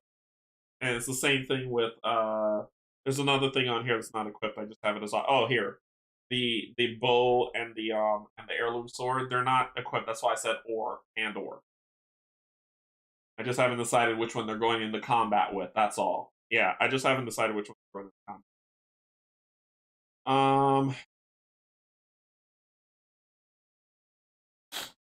All right.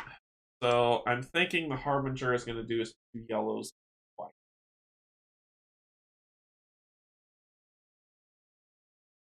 Off.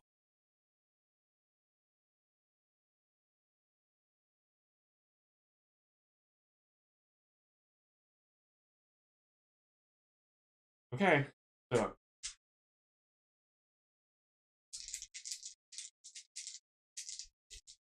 I'm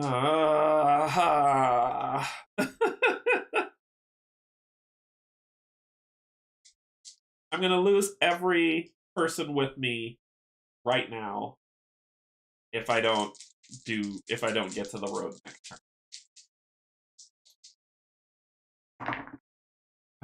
For frick's sake!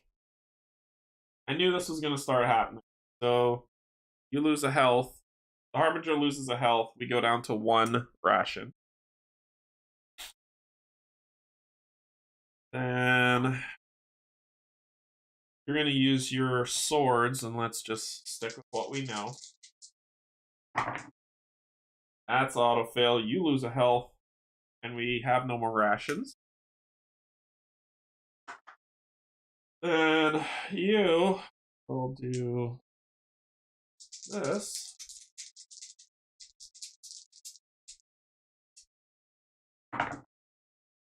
You got 5, which... Oh, it's 1 ration total? If any Oathsworn lose, also lose 1 ration. Okay, okay. All right. So you take it down. Everybody's going to take it down. It's just freaking what it is. I get so annoyed with this. Everybody's going to take it down. Okay. Hey, look, you don't take it down. Yeah. All right, so we lost 1 ration. Okay, cool. It's on. Okay, so let's continue on.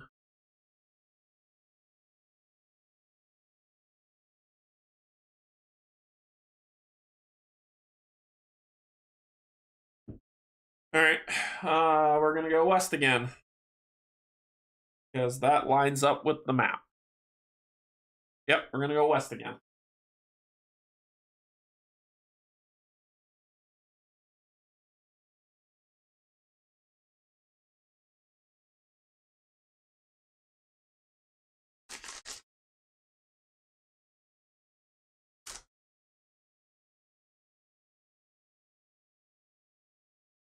And we're gonna go. Please be right. All right. So we hit that wall, which puts us. If we look at the map again.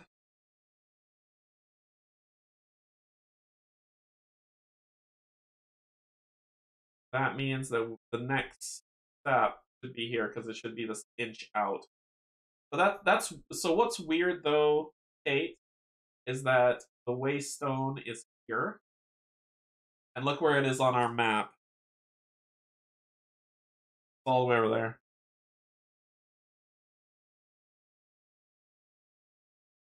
So we could be here.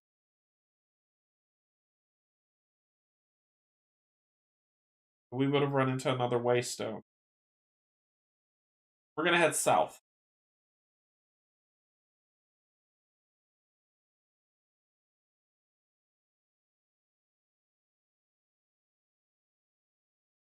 Okay, so we ran in. Get your measuring tape out. So we ran into something. All Oathsworn gain a redraw token.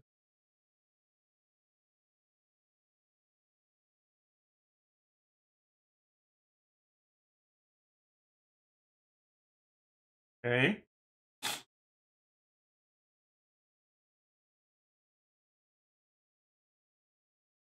Already walked past what must have been smaller houses on the outskirts, although their remains are nothing but darkened stone walls now. No timbers, roofs or doors remain. Only a skeleton of this place still stands. As you approach the heart of the town, you imagine the many lives that would have bustled about here once. Walking through the dead village is like looking at a dead man. That same feeling pervades. The silence and stillness are eerily wrong. There is a faint cry. You draw your weapons and take cover behind a nearby wall. Peering around it, you see a mass of people huddled in the village square. Many look outward into the woods, more survivors of Bastone.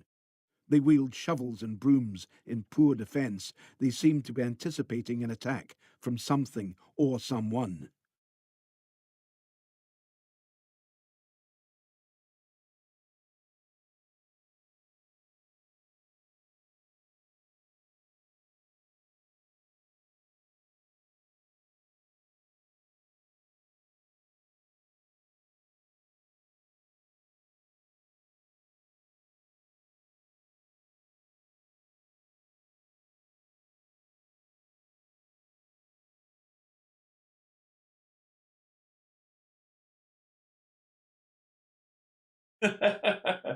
Sorry, that was actually me talking to myself instead of talking to y'all when I was doing counting when it got here. So I said it says times 16 on it, which is what I was saying. So we started here.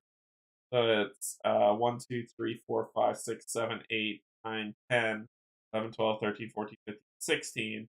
This says flip, once I hit here, flip time track to B side. I flip it to the B side and put this here with one.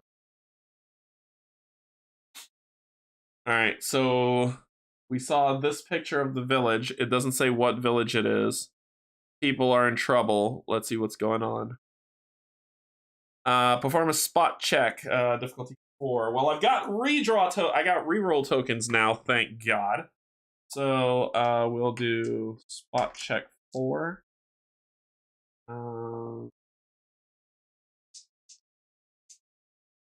Yeah, let's do it. 4 dice. Do you think three or 4 dice? I need a 4. Let's see what happens. Hey, that's a pass. That's a pass. All right. Tribesmen, masses of fur and bunched muscle, ready to pounce. The makeshift weapons of the refugees won't hold off a Scar tribe. This will be slaughter. You remain hidden. If you leave the people, they will die and the tribe will soon hunt you. This is your chance to take them first. Practiced hand gestures made in silence create your plan of attack, and you move into position.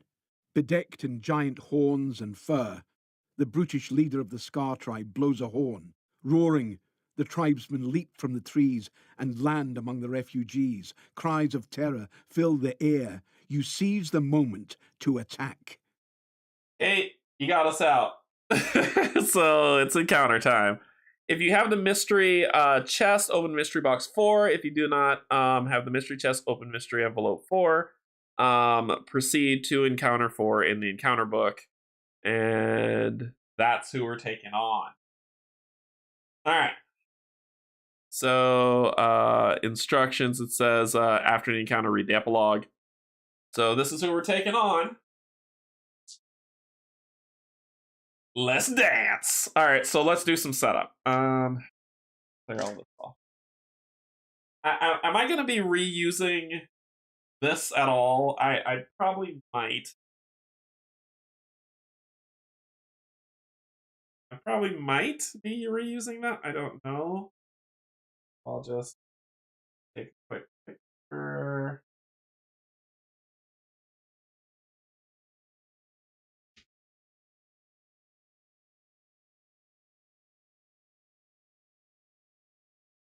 I was meant to look at 44, 45.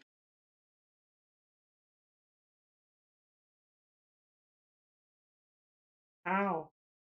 I don't understand.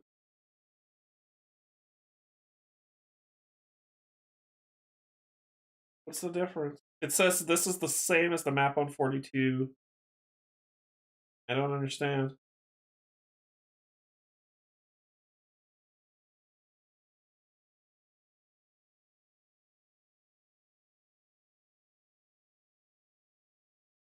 Yeah, I don't get it. Now you can pack it up back into Z and the waystone at the start when you were there.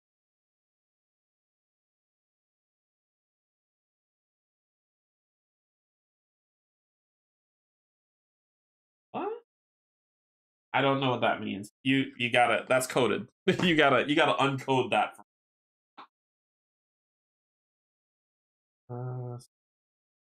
Pack this up. Bridge.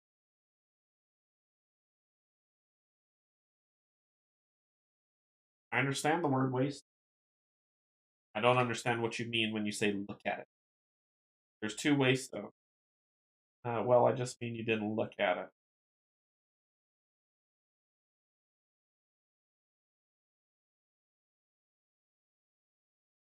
Alright. The journal page.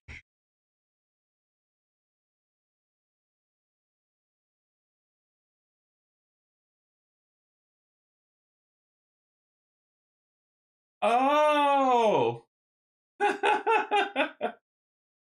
Oh!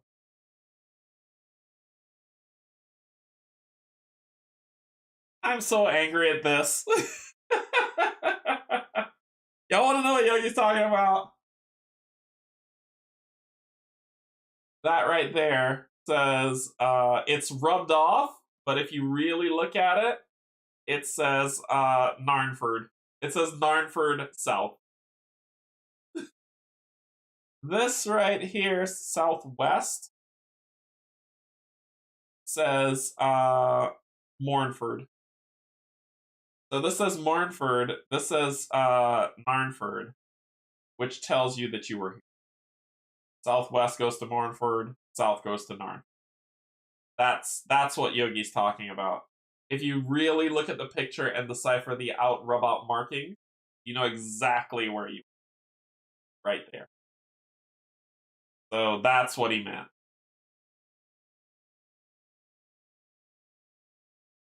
Yeah. So it's one thing that if you're playing this game for the first time, you I completely overlooked it, but that's how it is.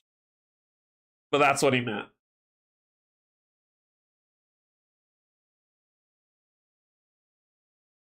If we went west first, we would have hit it sooner. Yep. If we went west first, we probably would have cleared this out. Everybody would have hit the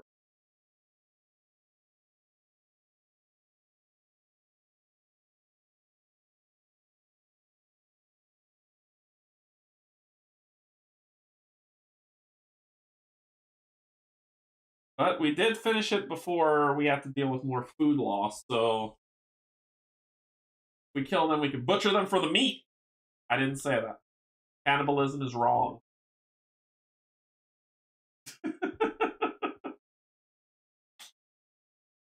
Alright. Boom. Pack this up back into the Z bomb that I put somewhere on board that I can't find. Yeah, butcher them up and take the meat.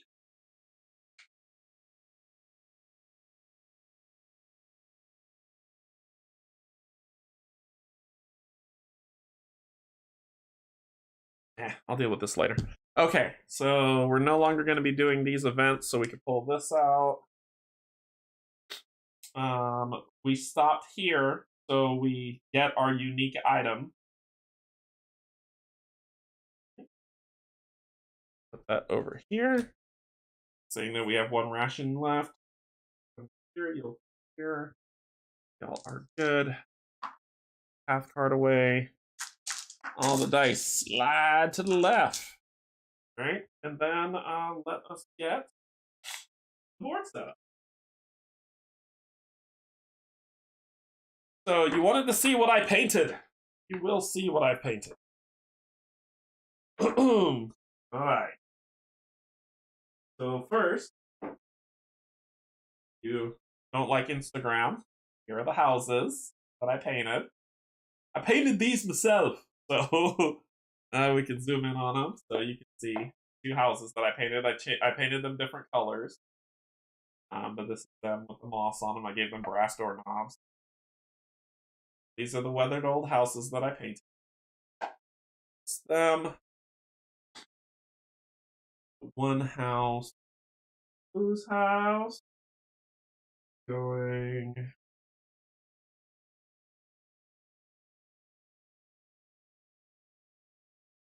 Apple. There is a house. Flower petal there.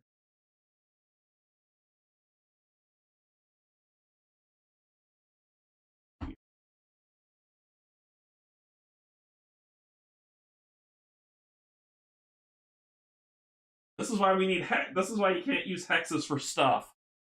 It's confusing as hell. House will go right there. Then this house. Here. Here. Ooh. Okay. Then we got two of these, which are walls. One goes right here. The other one right there. Then we've got the trees.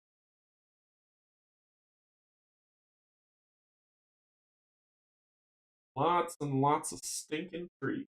So we've got a tree right here. That ought to be interesting. Between the house and the tree. Then a tree here.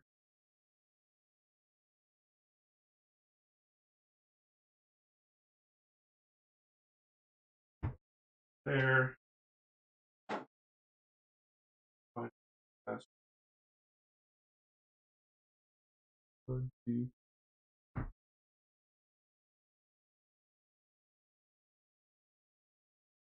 All the way up. Nothing can stop.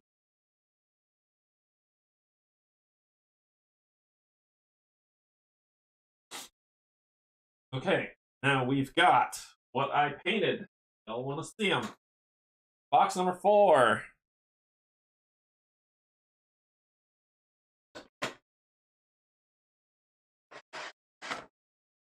Have been painted.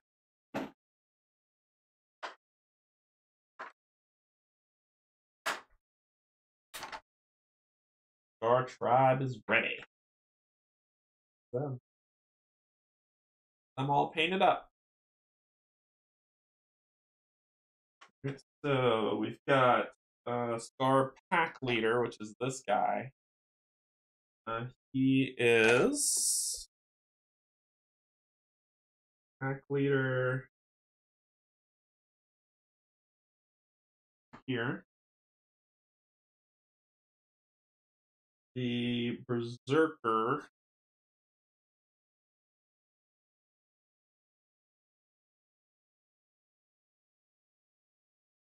here.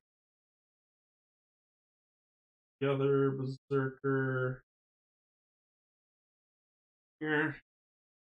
Shaman here. The Bone Maiden. He's the one that's in the trees. Right. We've got Civilians, which is what you've seen before. So civilians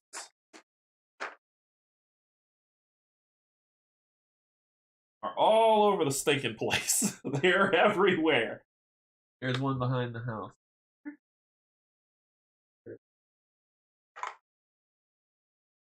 Behind her, away from the tree.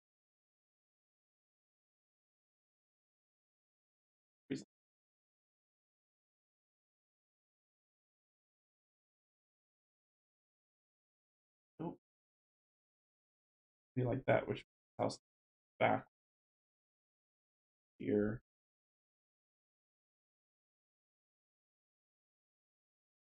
Here. Tree is like that.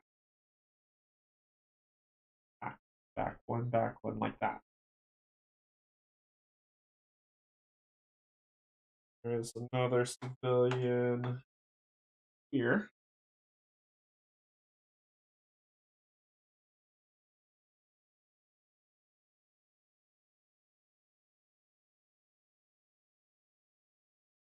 There's a civilian here.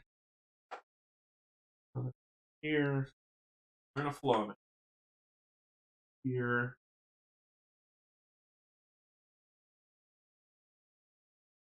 They are in a bad way here.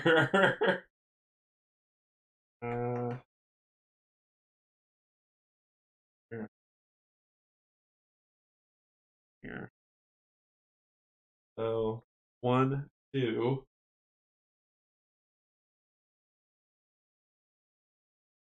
Here.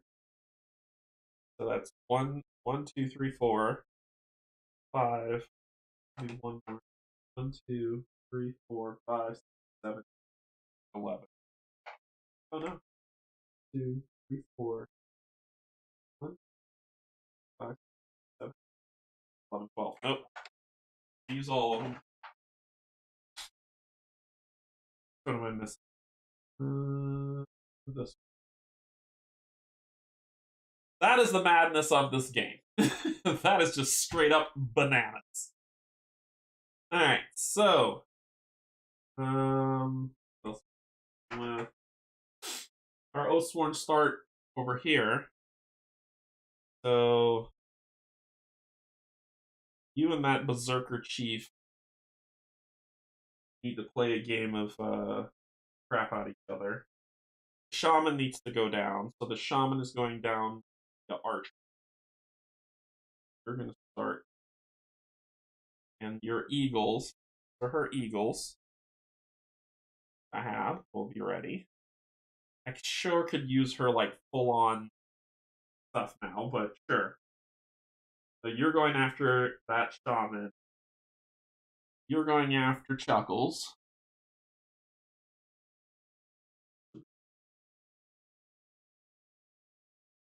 Yep, that's why I'm saying. That's why I'm like, you're going after the Shaman. The problem with my witch, though, is that there's too many people around. But I will have her go with there, and then you will be. We'll have the party split up between them. And we need to get battle cards.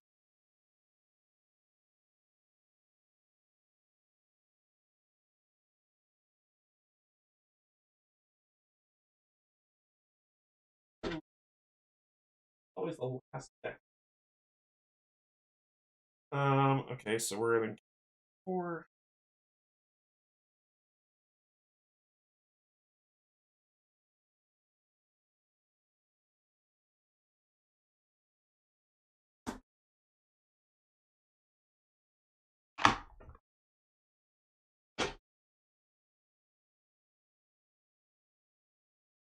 One, two, three, four, 5. 1, 5, 1. Okay. So let's talk about these special rules. All right.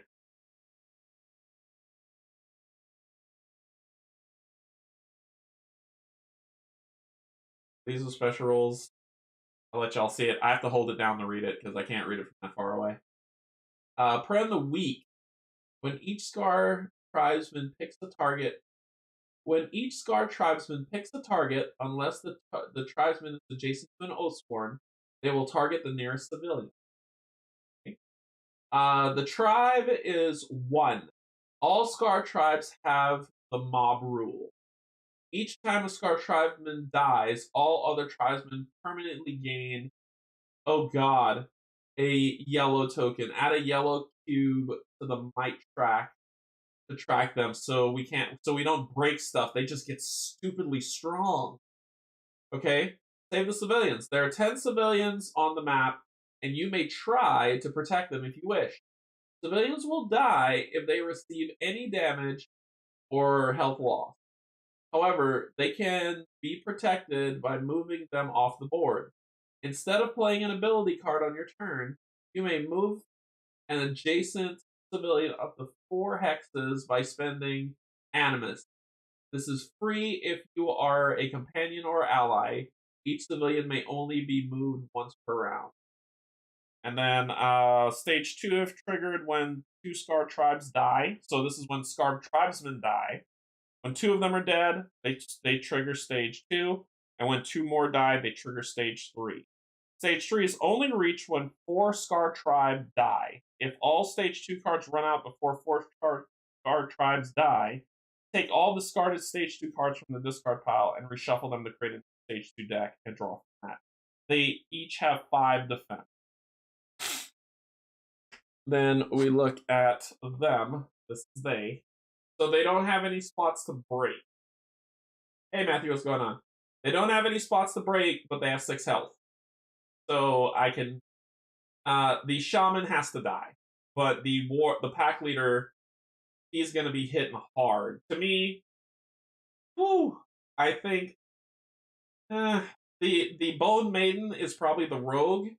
So she's gonna be a pain in the butt. She's gonna be springing all over the board. But I think if we take the shaman's gotta go first. So just like Kate said about D&D rules, like how you play it. Shaman's gotta go first. That's the healer. That's the person who does debuffs. That's the person who buffs their party, debuffs the rest of us, and also heals the party. Gotta die first. I think after that, if we bust up the pack leader, that leaves these 2 and her. And if we take her down, then it just comes to busting them down. So my aim will be Shaman, Pack Leader, Bone Maiden, and then the 2 Berserkers. And that'll be my chart. I hope the lighting on the table really lights this up and it's not looking like faded out to anything. I really hope so. I'm super worried about that. Okay, so let's get y'all some help.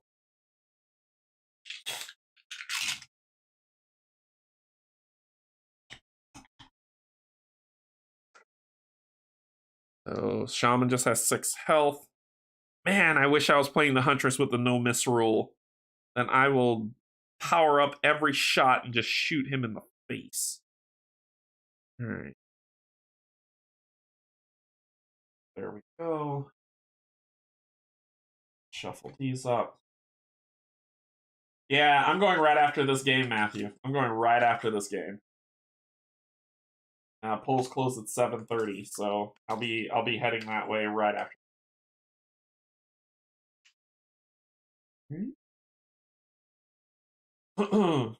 These He's up. Oh, okay. 3, 2. So her special ability, I'll zoom into her cards to see that. All right. So going on here, we got a lot of. All right. So her ability says Falconeer. You have 2 great Falcon miniatures that begin each encounter on your player board. Abilities allow you to move them to other targets. If your Falcons are on the correct target, they trigger effects on your ability card. See Appendix C on the Encounter Rulebook for full rule. All right, so mob rule.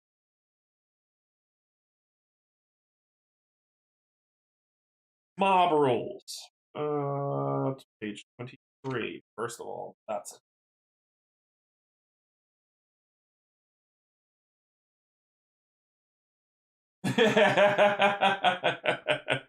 Yeah, you got to. You got to. It's a long line today.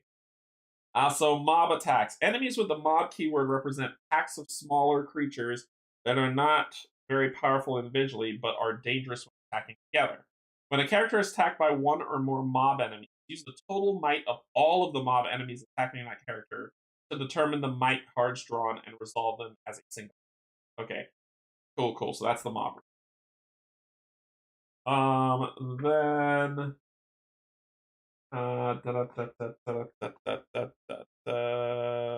okay. All right. And there was another thing that they did. First, encounter rules, the Appendix 3. The Huntress. Falcons are not placed on the game board, but are instead placed on the player board, blah, blah, blah. Falcons do not automatically return to the Huntress after using an ability card or after an enemy dies. Instead, they can be recalled to the Huntress or moved to another target using the Send a Falcon to a New Target ability that can be found on many of her ability cards. Abilities cannot be played if you do not have that Falcon position required on the card.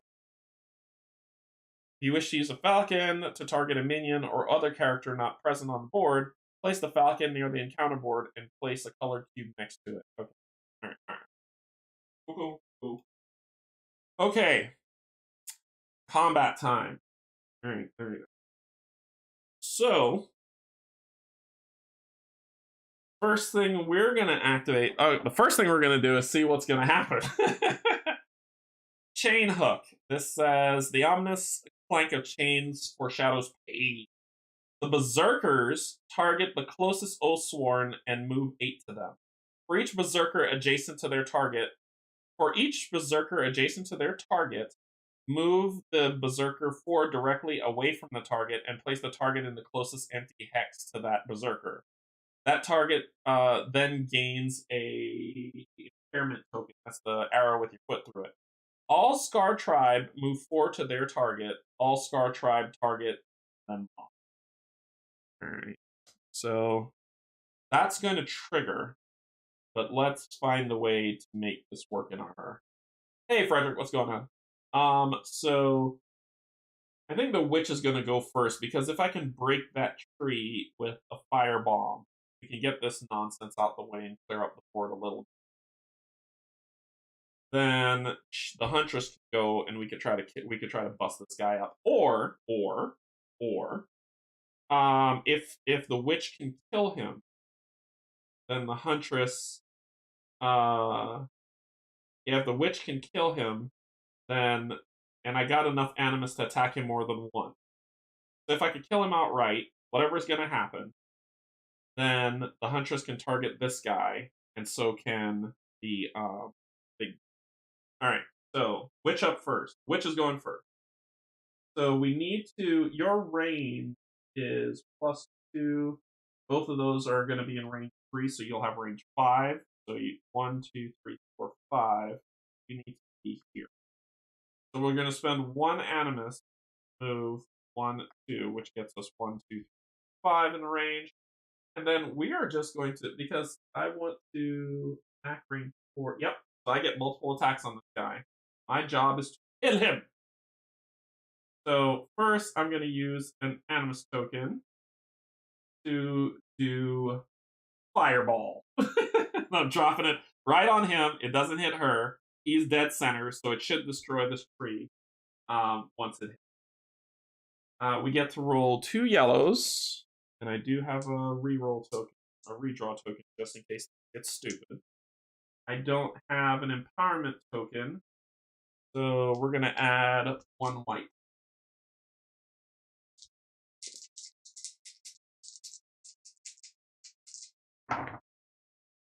That's a crit.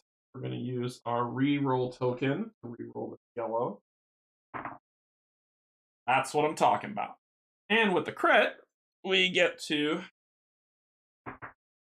Oh, that thing I like to call toast. All right. Okay, so it's 3, 6, 9. So that's 9. That's 9 to hit, and just to do 2 freaking damage. My shielding isn't that strong. Anyway. So that is 9 by 4. I get to add anything to it. Do. When you draw 3 or more might cards of the same number during an attack that hits, the enemy has 1 less shield attack to attack this turn. Of course, you know I'm not using a knife, so I'll cover it. So I will make that. It does hit, so you're going down to 4. That works. So that'll do 3, 6, 9 on 4. 2. So you take 2 damage, Mr. Shaman, going down to 4. Then I am going to use that token to attack you again. Time with Flame Whip. Cover up that. This tree is destroyed. Alright, so Yep. So this is range 5, empowered 4. Okay, so I've got 2. So 1, 2, 3, 4. Pissed about it.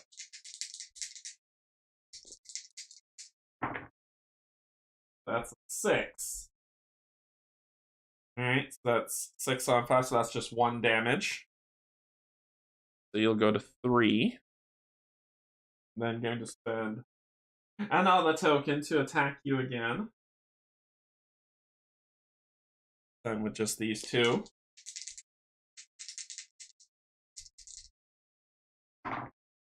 Oh, that's a miss. But she gets Determination, which I will grab a redraw token. Yes. Then she will spend another token, her battle flow token, to attack again. I'm using them all. I want this man dead. So that explodes. So that's 3, 6, 7, 8 on 5. So that's 1, taking you down to 2 health. And I'm gonna do it again. I'm gonna attack you 1 more time.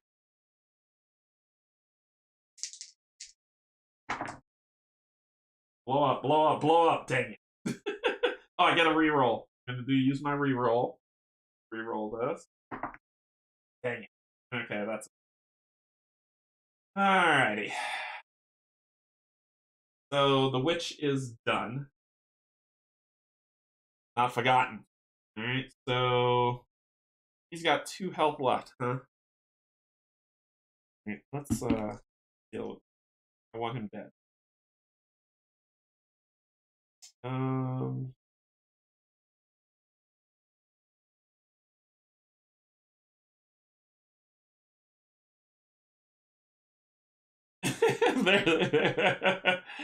So let's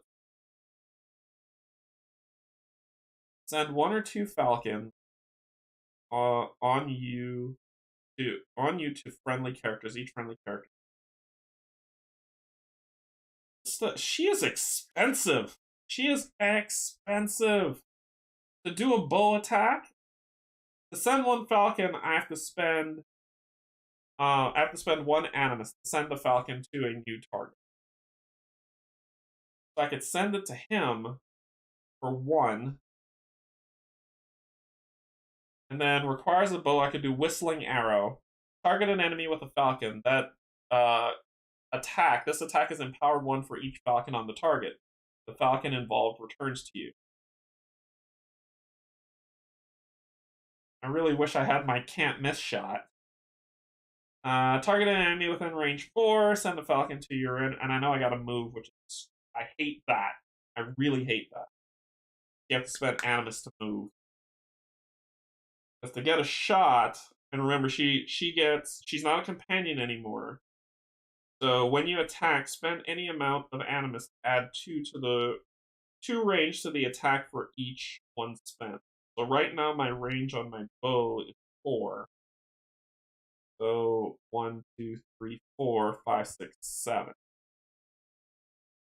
So I'd have to spend 1 animus to shoot right now. I believe characters don't block line of sight. No, characters do block line of sight. The rules on this game are free. Characters do block line of sight. Line of sight, page 12. Something I don't even come on. Determine if a character has line of sight to a hex. Trace a line from the closest corner of the hex occupied by the character and the closest corner of the target hex. If the line touches or passes through an obstacle, even just a corner, line of sight is blocked. Enemies and friendly characters do not block line of sight. So I was right. So we don't block line of sight, only obstacles.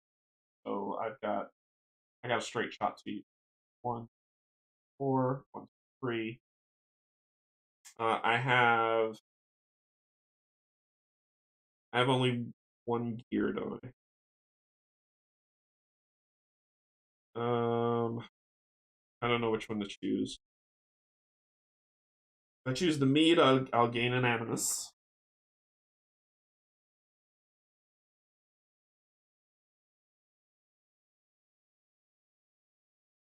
That would be nice. Got a reroll. I've got animus for gain. I could spend those to move. 1, 2, 3. To give me 1 animus back, right? Then move 1, 2, 3, 4. Spend 2 of those. Do that. So I have to spend the 4, move, and then spend those to get. I'll just get rid of these. Move 1, 2, 3, 4 here. Here. Here. No, you will die. Here. Okay. Then you are within range to get attacks. I can do the whistling arrow. I could send the Boyd and then do the whistling arrow. Flight of feathers.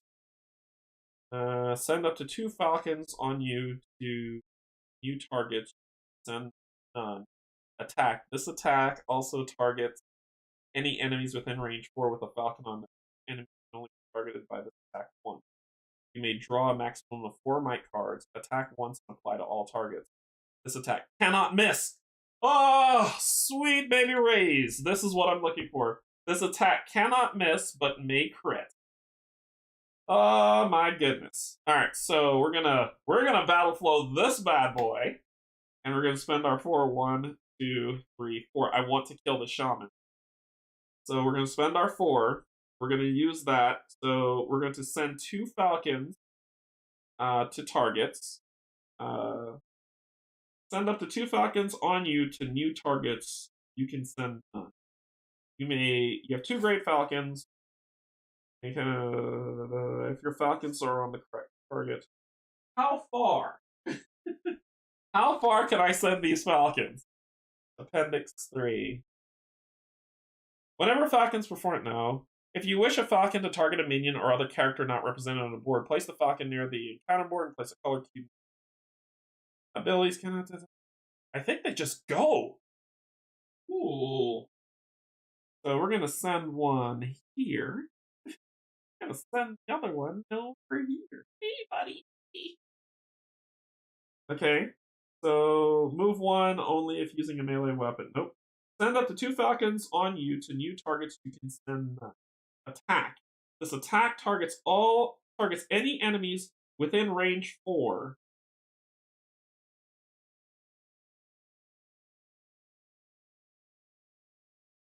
Here, yeah, he wouldn't have been able to do it anyway. So I'll just put a bird on you. For you. Okay, so I attack within range 4. 1, 2, 3, 4. That's you. Each enemy can only be targeted by this attack once. You may draw a maximum of 4 might cards. This cannot miss. It cannot miss. So we are doing. I'm using my bow. Cover that for right now. I'm using my bow. So I get a red die. And then I get. How much? 4? Yep. That's what we're rolling with. See me rolling. Alrighty. Let's make this some magic.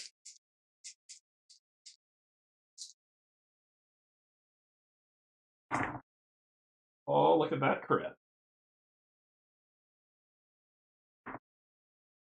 That's 4, 5, 6, 7, 8. I need to spend a reroll token. I'm going to reroll this one. Okay. I'm going to battle flow this card. A token.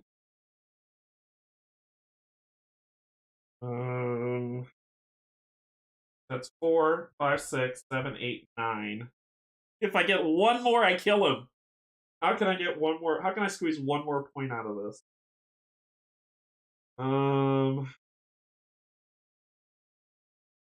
don't have any more reroll tokens. So I think I just hit him for. Oh, that was such a nice hit, too. I just needed one more. So 4, 5, 6, 7, 8, 9. Anyway, you're down to 1 health. Nothing else I can do about that, but I am going to attack you again. I'm going to do that. I want you dead. We're going to go. And I'll get the Falcon back if I play this free. So I'm going to spend this, gain 2 animus back. Then I'm going to Whistling Arrow, which costs 2. Which will hit this, which will battle flow this bad boy. I wanted to do. And it says requires a bow. Target an enemy with a falcon. This attack is empowered 1 for each falcon on the target. So we would have red. We're gonna have 1. We're gonna empower this to yellow.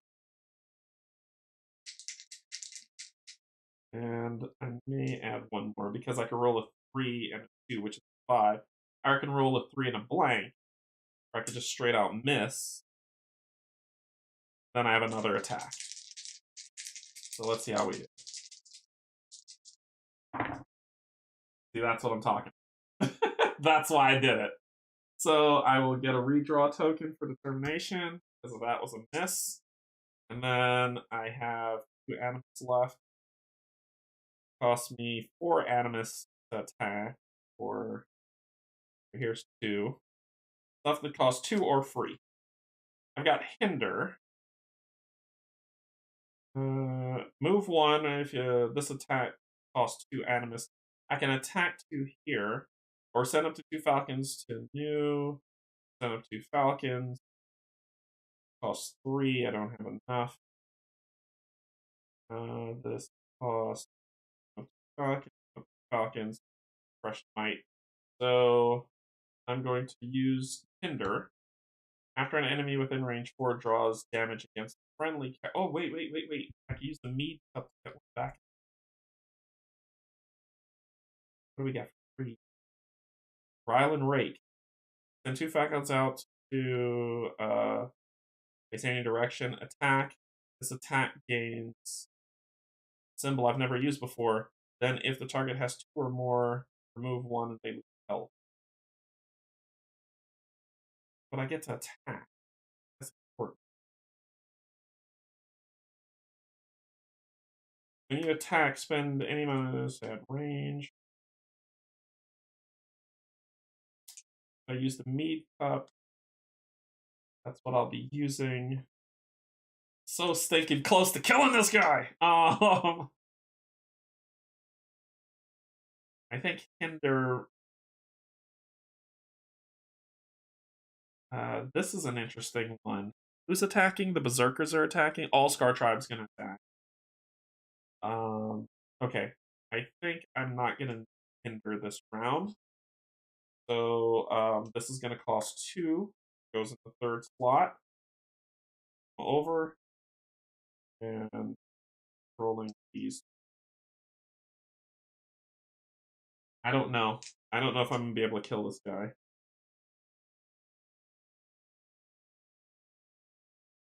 I could roll these here. I just need 5. This is a tall order. I'm gonna roll these 3. I don't frickin' know.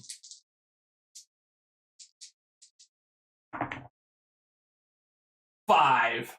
Thank you. Thank you. Thank you. Thank you. So that is 5. That kills the shaman. The shaman's dead. Oh my gosh. Okay. So you gone. I don't get my bird back. I can't recall them. Just floating out. Kill the shaman. Okay.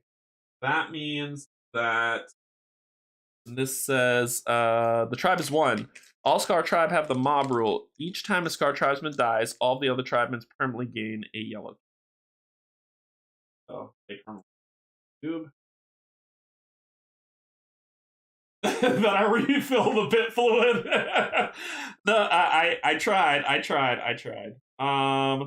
I'm going to battle flow one more time. So I don't know, Yogi. I gotta look this up because I feel battle flow knocks cards, but I want to see if that's true. I always screw up this battle flow rule, and everybody always tells me I screw it up. And oh, Canje, you should really read the book. So after playing an ability card from your hand, including interrupts, all of the cards in the cooldown position are moved to the next lowest cooldown position. This is known as battle flow and represents your momentum. Important, only cards in the same cooldown position as the newly played card are moved. Once moved, they do not cause a cascade further cards to battle. Thank you. Okay. Alright. So if I battle flow Whistling Arrow, Flight of Feathers doesn't come, but I do want Flight of Feathers to come back to me, so I'm going to battle flow that one more again to the 0 position. And before I trigger that, and I think that, yeah, that's it. What cheat are you doing? Whatever, Yogi. Whatever. All right, so chain and hook. Chain hook. What they're doing. Still need to tweak this camera. Let me zoom in here. So you should be able to see it here. So chain hook. The Berserker targets the closest Oathsworn. The Berserkers target the closest Oathsworn and move 8. So let's follow it in step. So this one, the closest Oathsworn, let's see, 1, 2, 3, 4, 5, 6, 7.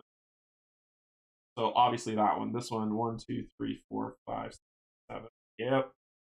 So come on.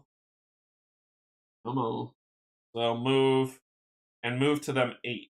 I'll determine who will go with him. It's probably going to be this big guy. For each Berserker adjacent to their target, move the Berserker 4 directly away from the target and place the target in the closest empty hex to that Berserker. That target now has the hinder token. So 1, 2, 4. Yoink. Yep. Yoink. And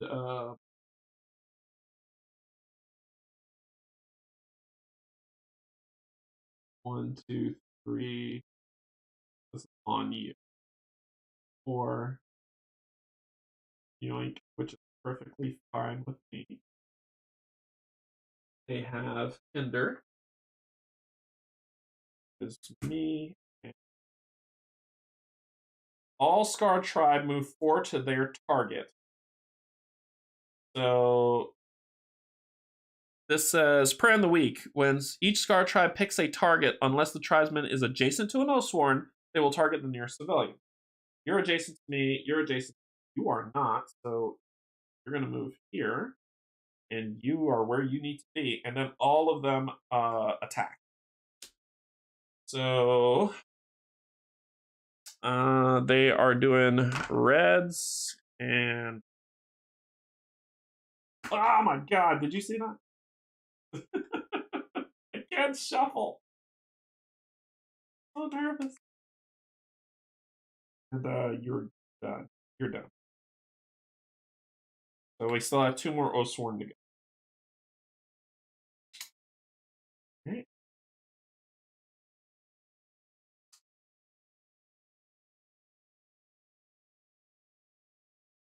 All right, 2 yellow and... Okay, so we're going to take this in a horrible, horrible order to see what we're going to do.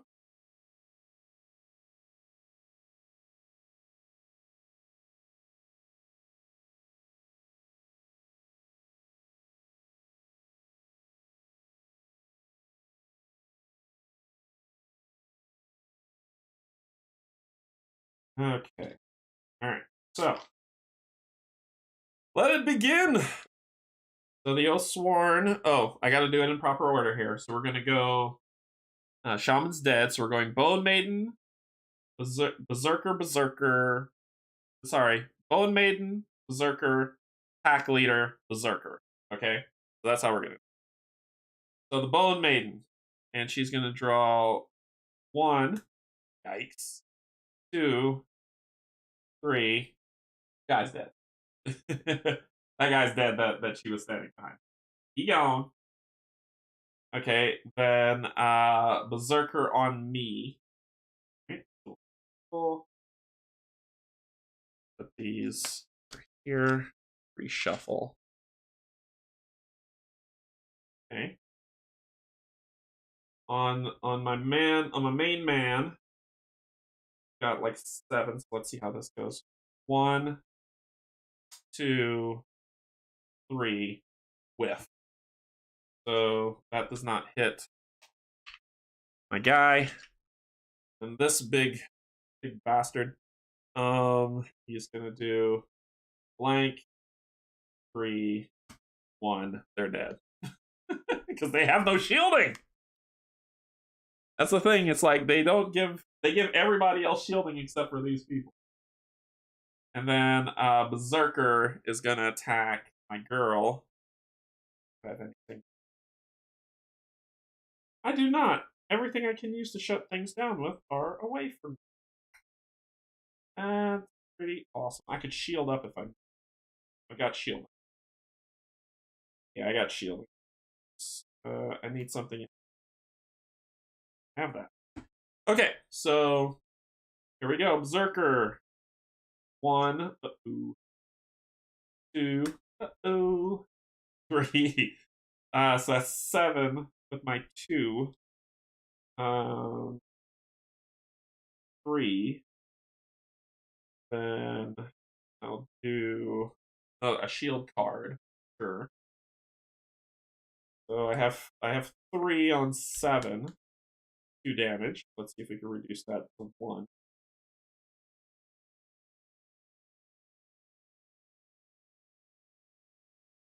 We're gonna spend this. Get 2 more shielding. Battle flow that. So that's 2, 4, 5, 7. So that's just 1 damage coming through. Take 1 damage.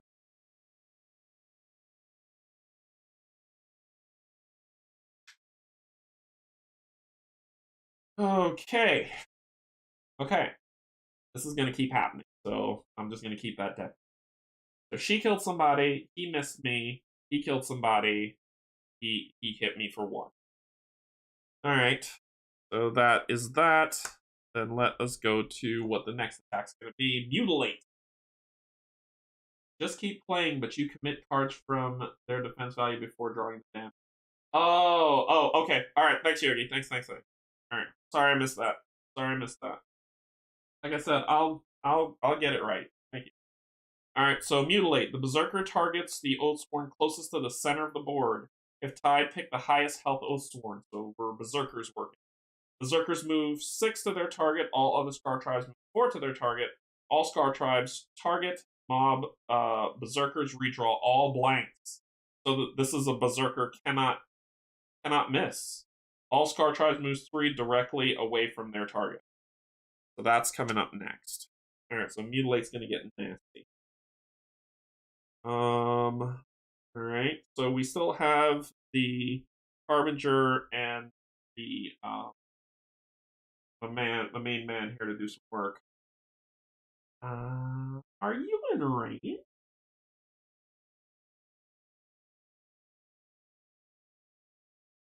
You are in range. Oh, happy day. You're in range of Mother's Revenge. Cone attack. This attack gains no additional damage for targeting extra hexes on a larger character. No. We're going to cone attack you. Which is going to place it on cooldown. That was the cone attack. Why not hit them both? Why shouldn't I? Oh, thanks, Jess. All right, so we've got a redraw token. We're going all crazy. We're gonna hit them both. They're annoying. So if we're only able to use one, we're gonna be using whetstone portion. So this is going to be only going to be 1 yellow. I know I said I was going to hit the Spear Maiden, but I feel like she's going to hit nasty come soon because this stage 1 seems to be berserker fun. But we're close to this guy. They're both there. Let's have some fun. So we'll do. I got an empowerment token too. We're gonna empower some stuff, and we got a bunch of attacks. How's the mic working? It sounds good to you? Okay, good. Yeah, I moved it onto the table. That's why my new mic is coming, which will be overhead once I get it. So we got empowerment tokens. Let's empower some. Actually, I'm not gonna use that. I'm gonna do Arcing Strike. Nope, Arcing Strike. I have to move to do Arcing. This one I hit, and then I can do Arcing Strike after. I'm gonna do this. Yeah, and I want to do that anyway. So I'm gonna do that. I'm going to play the whetstone. How much do I need? You got 6 health. I would need to hit you for 30 to kill you. I don't think that's possible. But let's try it out anyway. So the whetstone gives me this.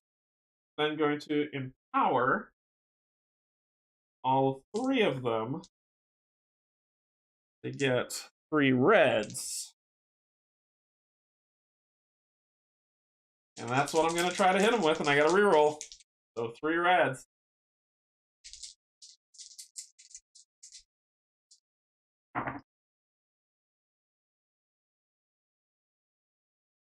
Only 1 damage each. I'm gonna I'm gonna reroll. Blank. Alright, so that's 5, 6, 7, 8. That is 8 on both of them. Yep. 8 on both of them. So 8's 5. It's just 1 damage on both of them. You will be Berserker You're this berserker. So this berserker is you're this guy. So you would be at 5. You'll 5. One slot. Cool. Then I really wish that would have gone differently, but that's okay. Then I will.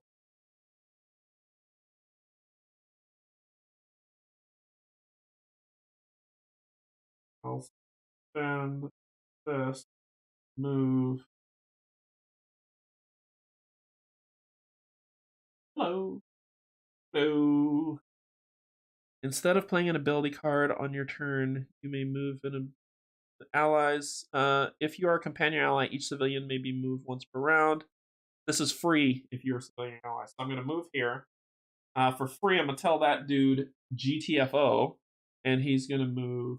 Actually, when I was here, each civilian may be moved once per round, so I can do it more than once. So when I was here, I will tell her to GTFO. 1, 2, 3, she's out. She moves 4 spaces. And then now I'm here, I'm going to tell him, dude, beat it. 1, 2, 3, he's out. Yeah, they move 4 hexes, so I got 2 people out. Then I'm going to spend my other animus to use Arcing Strike. That sounds fun. So Arcing Strike, this attacks up to 3 adjacent targets in a front hex. If you kill any enemies, I can move and attack again. So cool. Do I have anything I can contribute?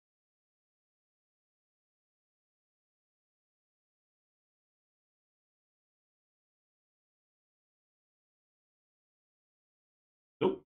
All right, so he's going to be attacking. It's 1 yellow. Really need to power up his weapon. 2 of these. And I got lots of attacks to do, so we're going to do a lot of attack. So let's do this. So that's a crit. That would be a miss. Oh, I can't move. Dang, can't move. Can't move, I can't move, I can't move. Can't move. Because I got hinder. I can't move. So I was still adjacent to her, so I told her GTFO. So that is 4. That's a miss. Unfortunate. Alright. That's unfortunate. I got 4 more attacks. So let's make. So I'm going to do the same again.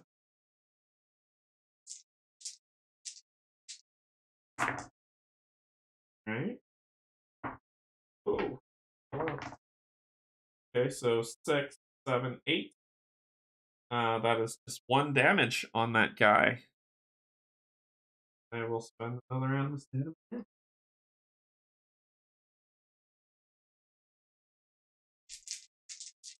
I really need to go big on this guy, don't I? I mean, I could miss this. You know what? Screw it. Let's roll 3. I need to go big. Look at that. 4. That's going big. So that is a miss, which will give me determination of draw. And then I will spend this to attack again. That's better. For them 3. That sucked. That's 3, 4, 5. That's just 1 damage, knocking him down to 3. Guys are off. Then do it again.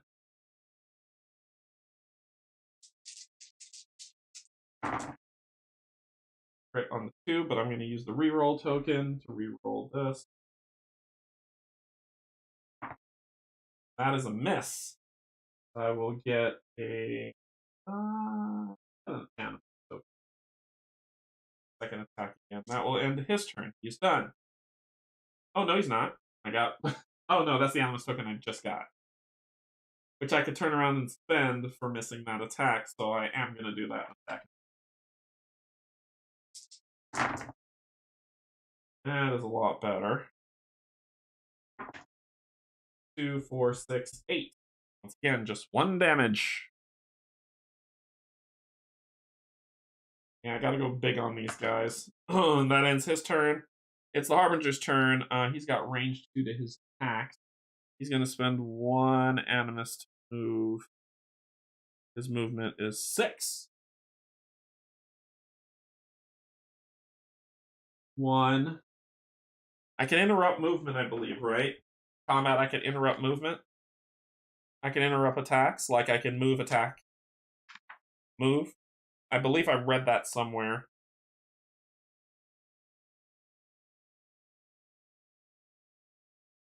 When you make a move action, you may spend any amount of animus moving. For each animus. Yes, I can. Okay, cool. So I'll move here. It is super free form. GTFO. 1, 2, out. Rescued 3 people. 2, 3, 4, 5. There. Let's do what we do when we do what we do.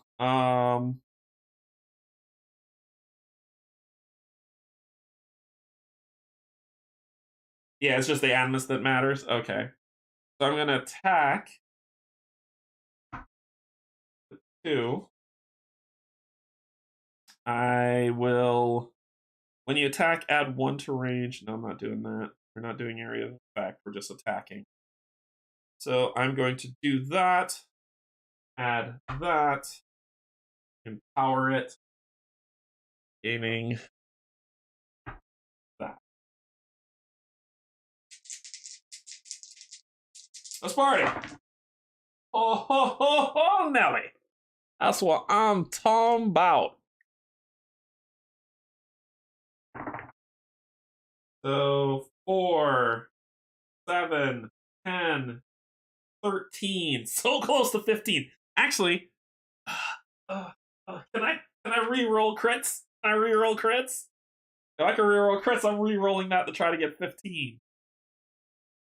Yeah, I'm trying. That would be actually no. I killed him. I killed him. I don't need to. I don't need to. I killed him.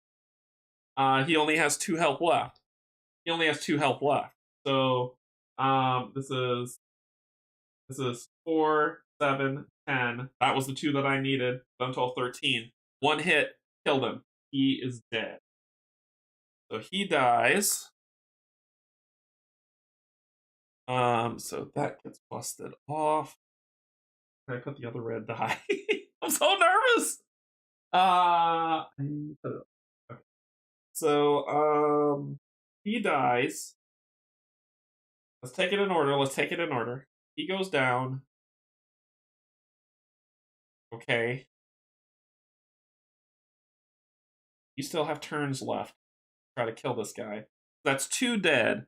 Stage 2 is triggered when 2 Scar tribes die. So we discard stage 1. I remember that. We discard stage 1. Stage 1 is over.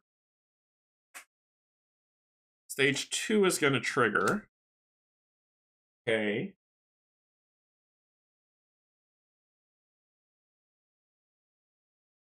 When does this happen? Each time a Scar... Okay, as soon as he dies. So as soon as he dies, you get another one. We're in stage 2. I want to kill him next. He is important. Okay, so then we trigger this ability, Death from Above. Remove all Scar Tribe from the game board. What? Okay. Remove all Scar Tribe from the game board.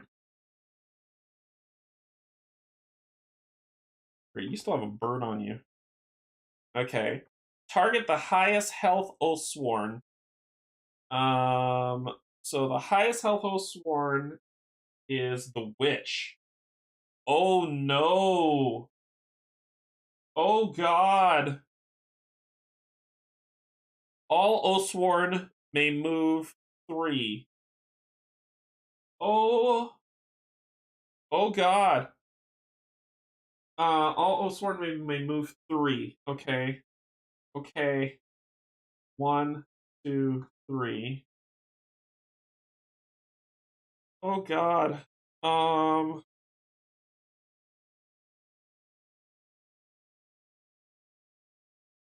He can't move, he's hindered. She can't move, she's hindered.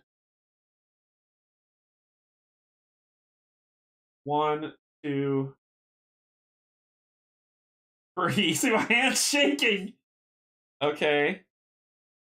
Place the Scar Tribe in empty hexes as close as possible.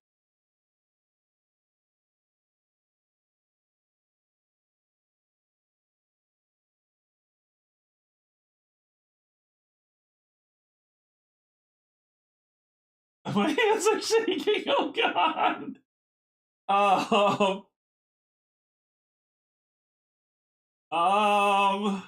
Okay. Wait, it says place Scar Tribe in empty hexes as close to the target as possible. Place in any order you wish, and always place them next to an Oathsworn. Place the Scar Tribe in empty hexes as close to the target as possible.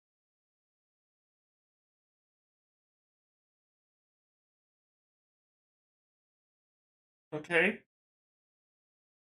Then place them next to an Oathsworn. This is as close as possible. So then that's where that stands. Okay.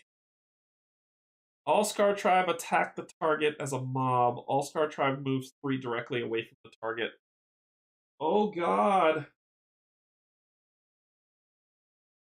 She is key to my strategy.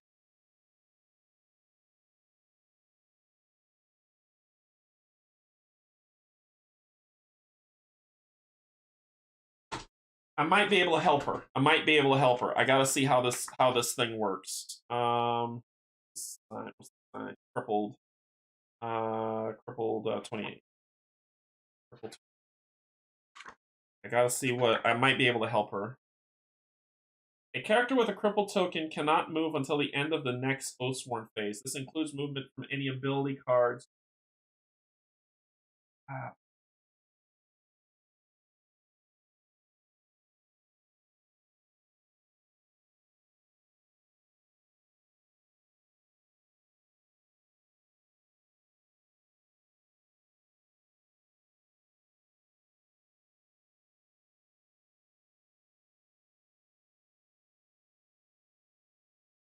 I was supposed to gain a redraw token on an attack or basic check. And I did 2 basic checks when I did that, so I should have more than when we were in the woods.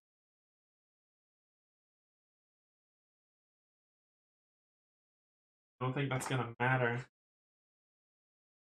Yeah, hinder I can't. Oh, in terms of crippled, that's the hinder. Is crippled. Ability card. It says this movement for it says a character with a crippled token cannot move until the end of the until next turn. This includes movement from any ability card.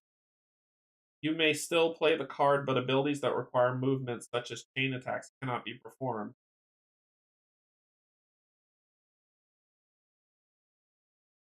Oh, shoot!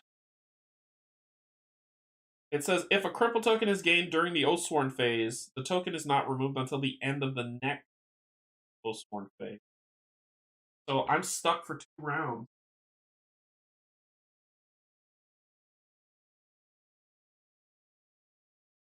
She is going to die. Reroll token. Redraw. I make you redraw. I'm trying to find any way not to kill her. She is key to my plan. During the story encounter, after drawing Oathsworn Might cards, you may spend any number. For each token spent, immediately redraw 1. Just for Oathsworn stuff. I can't make them redraw.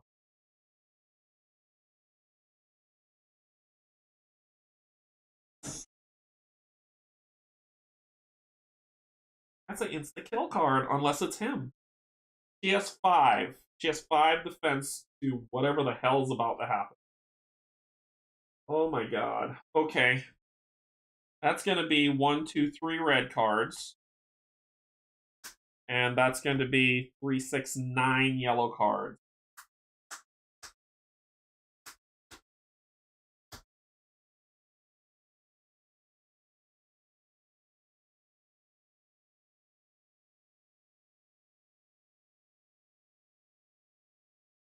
Because this would have given her 2 more shielding, so she would have been at 7. But can't. Because I can't move. Alright. Got him. 2, 5, 8.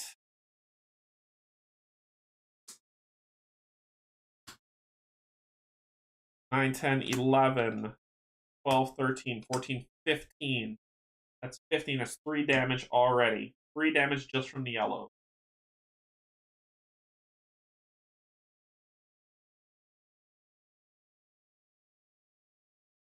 Five. 4 damage. Takes 4 damage.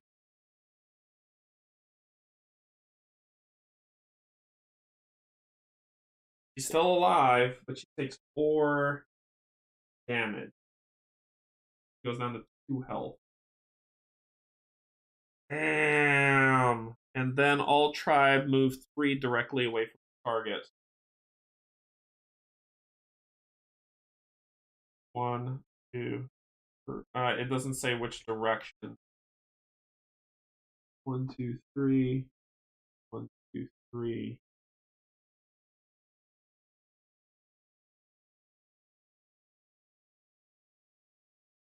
One, 2, 3. Stop. Damn, that card sucks. What's coming up next? Open wounds. Haha, the shaman's dead, jerk. This is a healing card for the shaman. Screw that. Shaman's dead. Okay, so it's still Birdman's turn. And I've got 4 more attacks left in me. And I've got range, you jerk, because I got a pole cleaver. So you're about to take this to the face. Okay, so my pole cleaver gives me range 2 on all my attacks. And you are perfectly within range for me to keep striking you. Okay, so I'm going to attack you again. I need to break one of these things. That pack leader has to die. So, that sucked.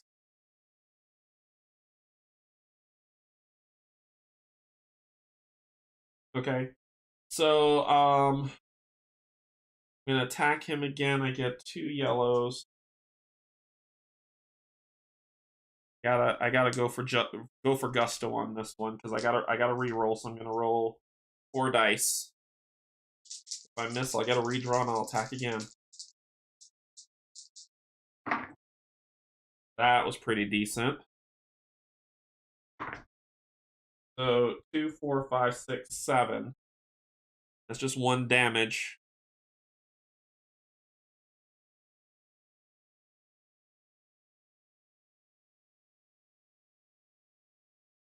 Wait. I forgot to use his heavy cloth robes. I get an upgrade token if I move 3 hexes, and I did. So I should have gotten an upgrade token. But that's alright. I'll still take the 1 damage on you, taking you down to 4. Then I will spend another one of these to attack you again. And we're going, so it's two yellows. I am going to add that in, and I am going to spend my empowerment token. I forgot about 3. So 1, 2 here. I might kick this one out. I'm gonna kick this one out this round. I don't want to miss. I still could miss. Say I don't want to miss. I still can miss. Oh, that is beautiful. Oh, that is beautiful. All right. So how much we got here? We've got 4, 8, 12, 13, 14, 15, 16, 17, 18.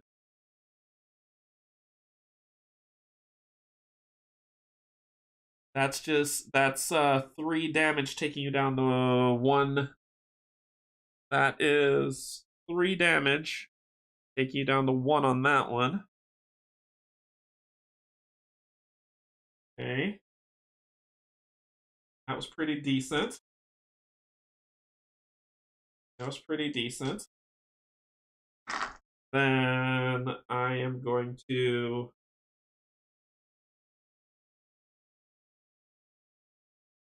Who's next to this character? She could have told them to run away. But that's okay. You're fodder for her. Alright, so then I still got more attacks. Let's keep rolling. Keep it going. Put in the spirit. And that would be just 2 yellows. I'm gonna add this. The other one's on. I'm gonna add this. What? Alright, so I'm gonna get an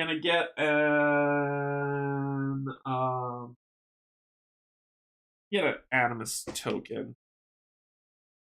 And then I'm gonna spend the other animus token to attack you again. Same dice. Here we go. 3, 4, 5, 6, which is the one that I needed over here to break this piece on you, pack leader. So this is going to trigger open wounds. So the shaman uses a knife. No, it doesn't. All Scar tribes that have lost any health move forward to shaman. If any Scar tribe move into within range 2 of the shaman loses 1 health, and all Scar tribe within range 2 of the shaman heal 2. All Scar tribe except the shaman move forward to their next target. Well, you're not near me, so you're going to this. You're where you need to be, and then they're going to attack. So you're going to attack. So it's 1, reshuffle. Just burning the stuff to see if they could do it. So let's reshuffle this. Yeah, I'm trying. I am trying.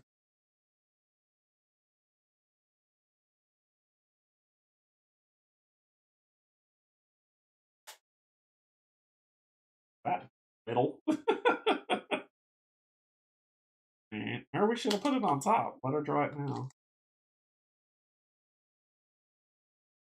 Alright, so boom. That's her. Which blank, 2, 3. They're dead. I've rescued 3. 3 are dead. Then you're gonna attack 1, 2, 3.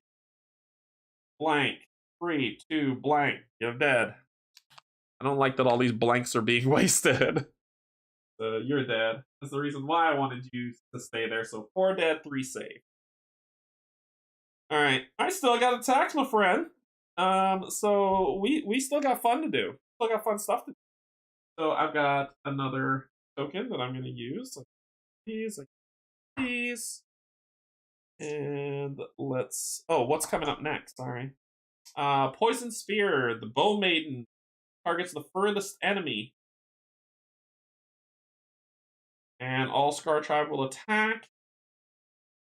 And then the Bow Maiden does some nasty stuff.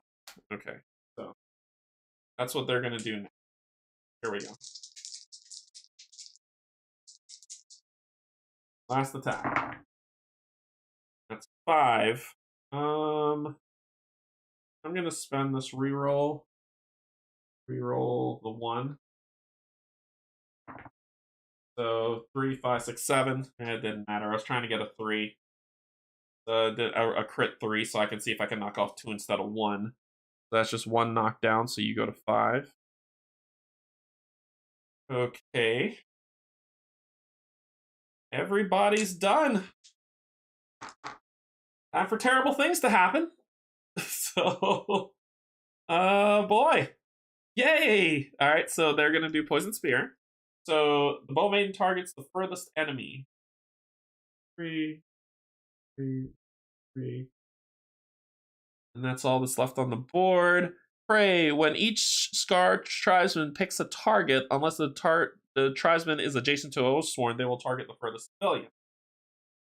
Furthest civilian, they're all equidistant. 1, 2, 3, 1, 2, 3, 1, 2, 3.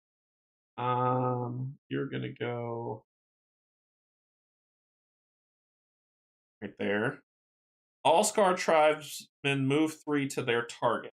You're adjacent, so you're adjacent to an Oathsworn, so you're at your target. Sucks. The Bow Maiden has range 5 on this attack and redraws any blanks. All scarred tribesmen. Oh, you're gonna attack.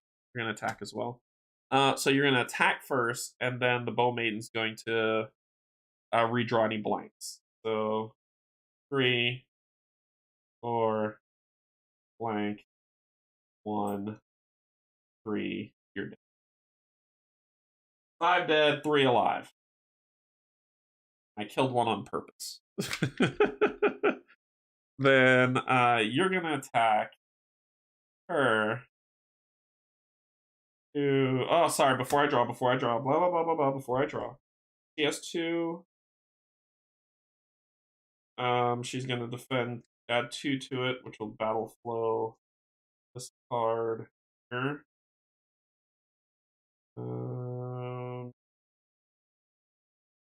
I think you can only do 1 card to defense, right? 1 card to defense.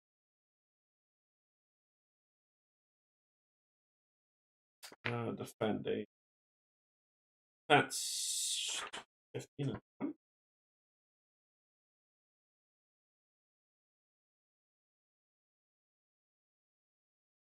Once per attack before the might cards are revealed, and yep, 1 ability card. So she's at 4. She's at 4. Here we go. 2, 4. Okay, so she got hit for 7. She has a shielding of 4, so she takes 1 damage.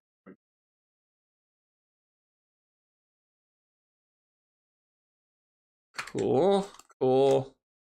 Okay. Okay. Then all Scar Tribe move 3 directly away from the target. 1, 2, 3. You're dead, so you really won't move. All right. What's next on the docket? Open wounds.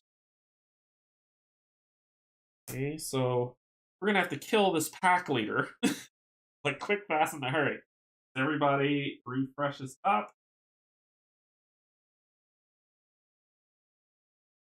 So happy you're alive, my witch.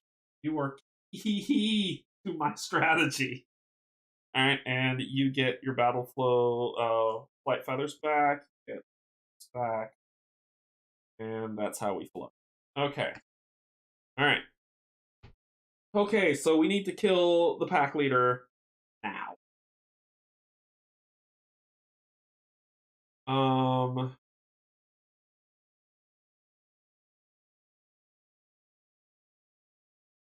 gonna let the Huntress go first.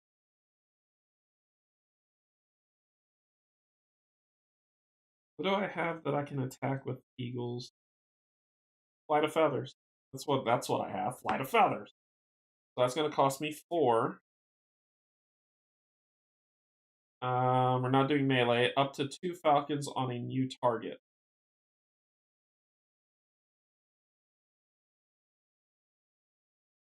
This attack also targets any enemies within range 4.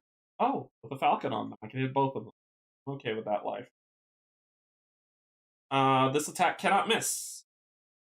So that flow. And this attack cannot miss.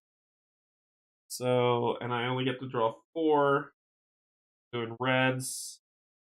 I got my 1 red die. 3 of these. I can't empower crap.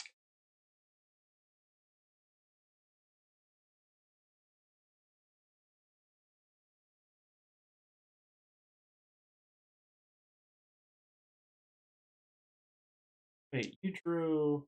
I forgot to use this. After damage is drawn against you, but I'm not using my. Yeah, after damage is drawn against you, I could have done this to gain a shield against that damage. Which it had me at. I played a card which was 4/5. You drew 2, 2, 3 blank. 3, 4, 5, 6, 7. I had 4. So I still took 1 damage. It wouldn't have mattered. Okay. So here we go. Here we go. I don't have empowerment, but these. Let's see what we can do. These can't miss. So yes, they can. Yes, they can miss. That's a 4. It says this attack cannot miss but may crit. It can miss. But that crap. I got to redraw a token. Let's re-roll. There we go. That's a lot better. That's a lot better. So each enemy can be targeted by this attack once. So this attack also targets any enemies within range 4 with Fox. That's 2, 4, 6. So this will knock this down to 4 and this down to 5. Perfectly fine. Then fuck where I am, so I gotta do what I gotta do. I feel like I'm using the meat on one fight, so let me cover up the cloak. Battle flow the 3, but it doesn't trigger battle flow. Let's place your figure in. Oh, that's this one, Rylan. Send 2 falcons on you to target attack stuff. Here to send 1 falcon or 2 on you to a friendly character.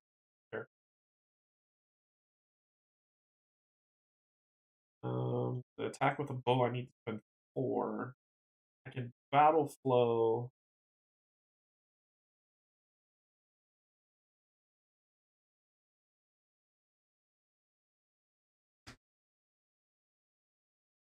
I really wish I could play them all companions. I really, really do. This is so bad. I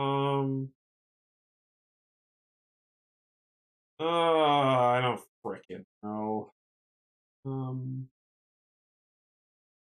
Costs 3, this costs 4, this costs 3. So I'm going to spend the mead, putting the mead here, and it doesn't trigger battle flow. Gain 1. Then I will attack using Rylan Rake. Trigger this to go. Let's do Whistling Flow to battle. Both of these cards battle flow. I think, right? Both cards battle flow. I believe. I believe.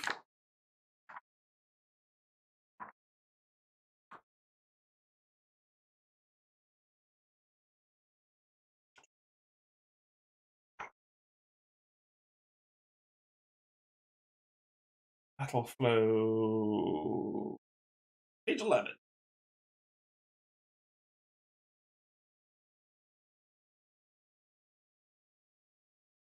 All other cards in that cooldown position are moved to the next lowest. Yep, they all move. So that would trigger that battle flow.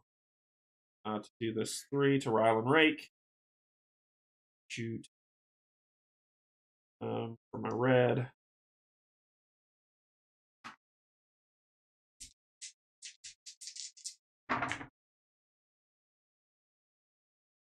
I will get a battle flow token. I will use that battle flow token.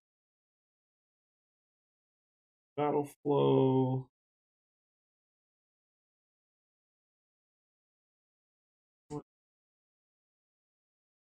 Light feathers that there maybe.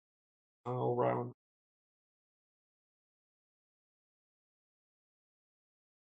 Alright. These will battle flow. No, they don't. No, they don't. Alright, so that ends your turn. You're done. Okay. You're done. You didn't do anything that I wanted you to do. You are in range for one of my attacks. Not all, but you are in range for her attacks. Stupid jerk face. I am going to spend back. I got rerolls for days too. I'm going to flame whip. Sorry, behind. I get 2, and I get to empower 4. So I got 2. 1, 2.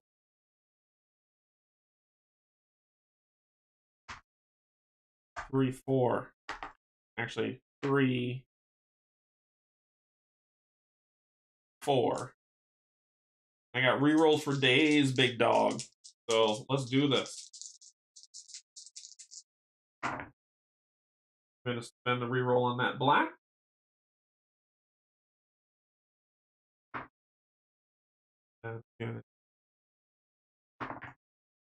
I got 7, 10, 11, 12. 12 on your 5 is just 2 off.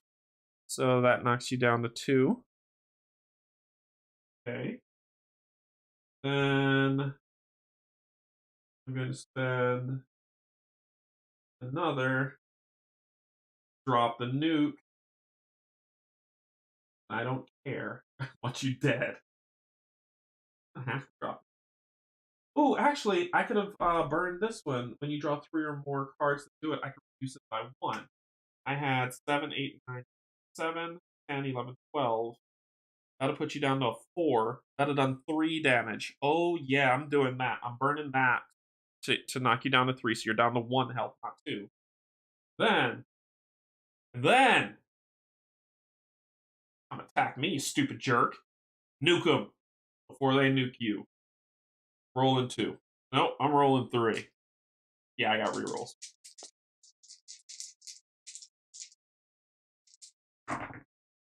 That I got rerolls.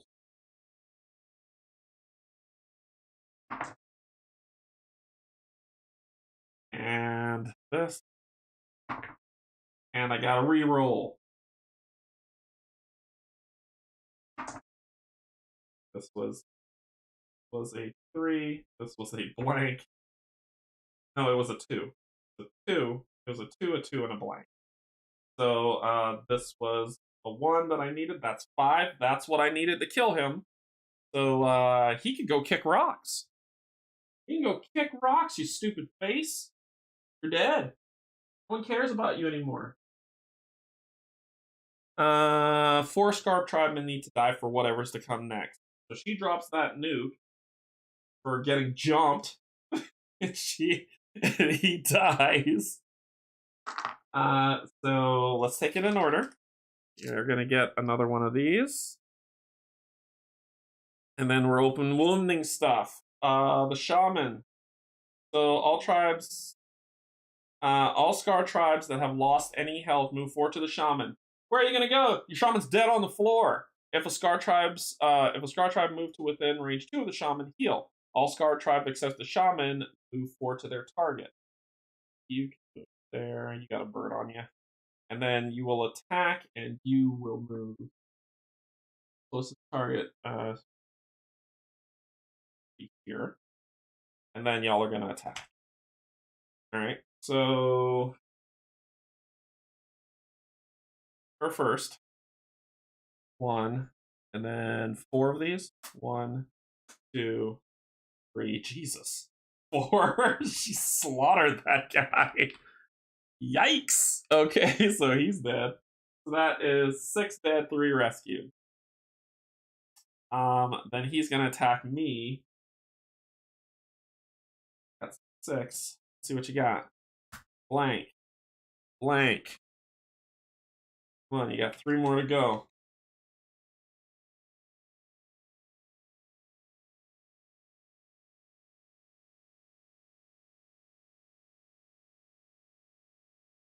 Ignore 1 for fighting with an object. Okay.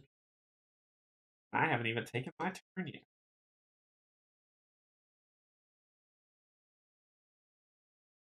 Blank. 3, 4, no hit. No hit. And these. Okay. My turn. So let's Oh, I'm so angry. I'm so angry. All right, so I want to take down the Bone Maiden. No joke, because she's gonna become a problem. But I can't move him, and Birdman ain't ready to go next. Birdman is ready to go next. Birdman's gonna go. Oh, what's happening next? Death from above. You'll be coming after him, which I'm perfectly fine with.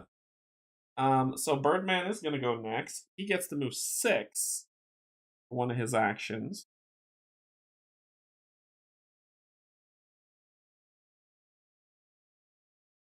Then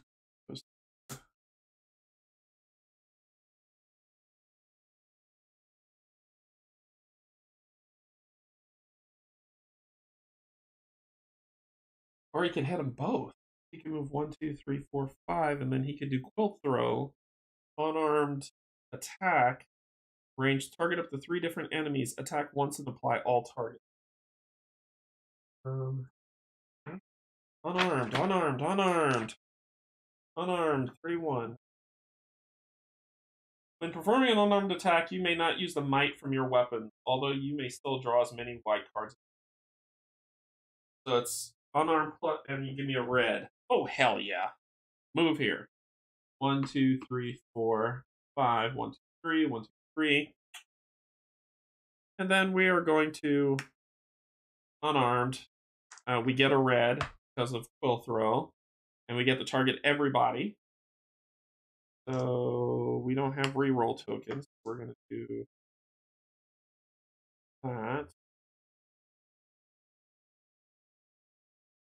If you have moved at least 3 hexes this turn, gain an empowerment token, which I did. Then I'm going to use it. All right, so then I'm going to do this, that. So that's 1, 2. Then turn 1 of these. Let's see how we do. That's pretty. That's a pretty roll. Unfortunate. That's 7, 8, 9. This will be exhausted.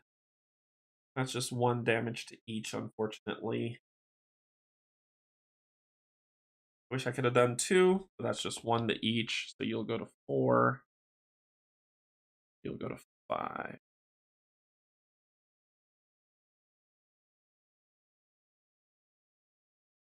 Okay. So I think that's all I had because I needed the movement. Right? So you're done. You're done. Witch is done. Your turn. Well, I mean, he happens to be here. If he's gonna hang out, let's just go ahead and just gonna attack him. We're gonna make use of this to gain 2 yellows. We have a yellow already. 3 yellows.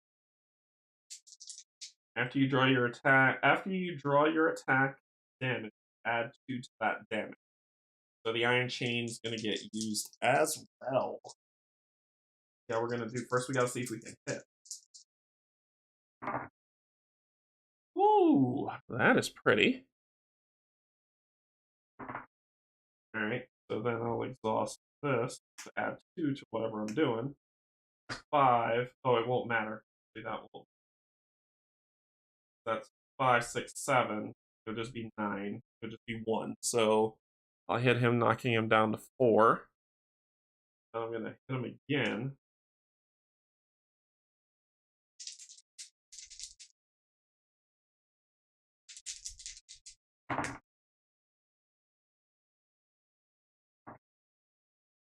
Six, 7, 8. There we go. Now I can hit him for 2.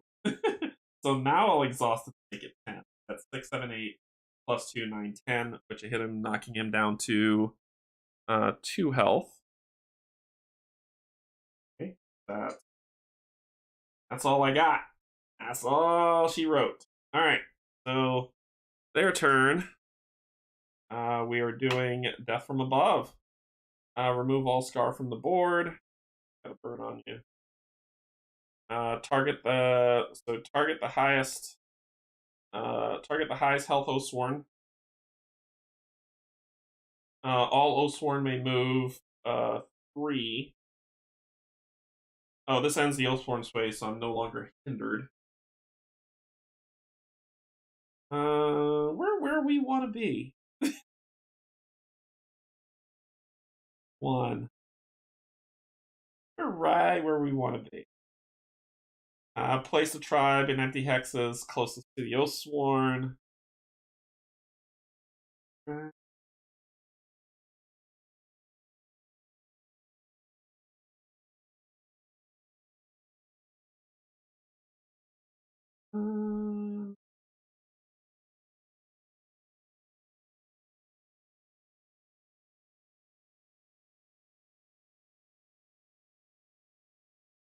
Alright, and then you're gonna attack and then run away. Okay, cool. I can handle it. I can handle it. So 2 reds. 5. Oh, dang it. I keep forgetting I'm supposed to do that.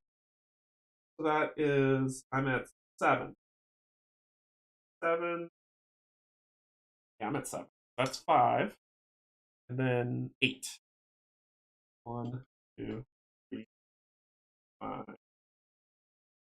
Right? 1, 2, 3, 4. 2, 4, 6, 7, 8. Alright, so let's talk about damage. So that's, let's see. 3, 6, 9, 12, 13, 14, 15, 16, 17, 18, 19. 19 on 7 block. 2 damage. 2 damage to me. He can take it. I prefer him. He can take it. 2 damage. Cool, cool. Cool, cool, cool. Alright, we should hit 3, but we're not going to do that. You'll move 3 away. Directly away, it says. Hit that. 1, 3, please. Then we reshuffle this stage 2 deck. Create a new stage 2 deck. That. Hey, Addy Jester. Stage 2 deck. Poison Spear is next. Alright, well, she has to die. So, that ends their turn, so let's re-up.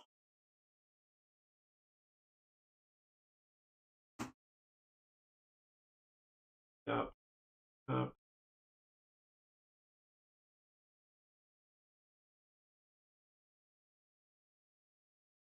Alright. Gotta finish this.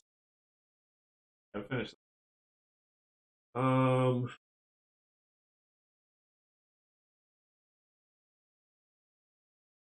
mean, do you care if you kill the civilian? I don't. I want her dead. We can move and flame whip her. My range is 5. I don't want to win. So let's do that. We're gonna spend 1 to move. 1, 2, right there. Then I'm gonna spend my other 1 to flaming whip. Get 2, but I get to empower 4. 1, 2.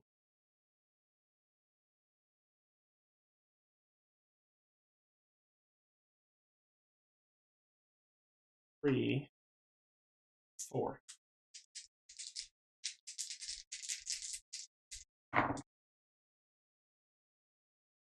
Unfortunate, but it's still enough to do 1 damage.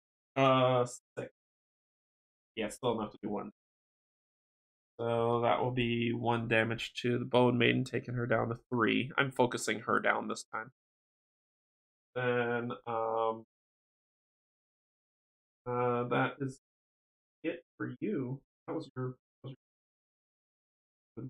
card. Okay, then we'll do done. Then we'll do. Is this an app game or does it use part The app is just for the story ID gesture, and you don't have to use the app. You can use the book. You don't have to use the app at all. Next up, do I have feather and the non-missing shot? Sling arrow. Target an enemy with a falcon. Attack empowered 1 for each falcon, and falcon falls. So go ahead and take some flat shot. And 3. Upload these. And it says your range is 1, 3, 4. I'll spend an extra 1 to make it hit. So I get to attack you 2, and I get to empower 1. Yellow as well. Yeah, no worry. Nobody's. That is a bunch of horse polluting. But I'm gonna gain a shield token. And we're done. That's done. Alright, so got 2 more people, and I can't seem to take this lady out. Birdman, just flip it around. You don't have to move at all. Just get to attack her twice. So let's see what you do. First attack. That is a straight up miss, which I will get a reroll token. And then I will attack again. I will use that reroll token to attack. Anyway, I think that was a miss no matter what. So that ends his turn. They're going to get to go again. Who hasn't gone? Dude hasn't gone. Right? Yep. The only one who hasn't gone, and this was a horrible turn. 1, 2, 3, 4. I'll tell this person to run away. 1, 2, go away. So I rescued 4, lost 6. There's somebody else back there. I see them. And then I will attack. Everything I got. I will do the whetstone. So I will get 3 of these. Let's see how we do.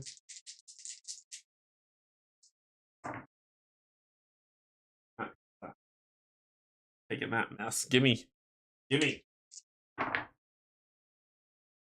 That's 6, 7. 9.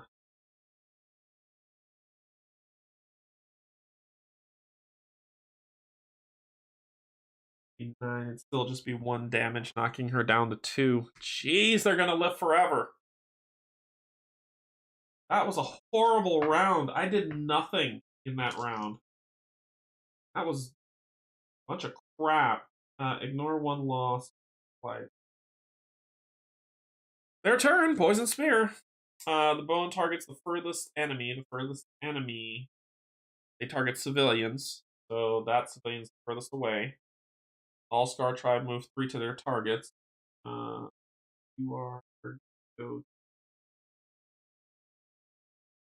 3. Yeah.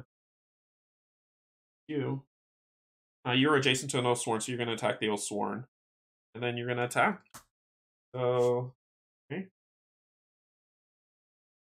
For the throwing 7, 8, 9. So on 6, 1 damage.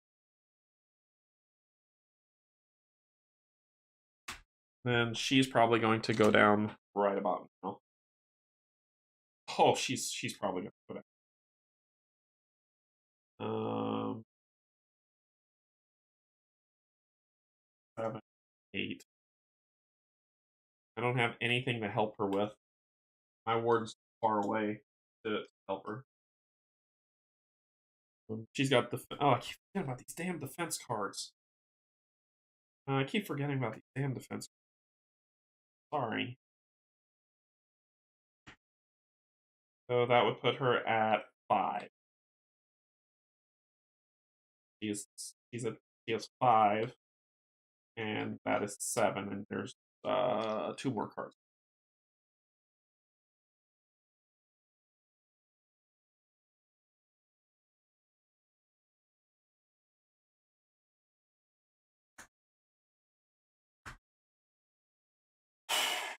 Thank God. 1 damage. 2. Keep forgetting about those cards. Okay.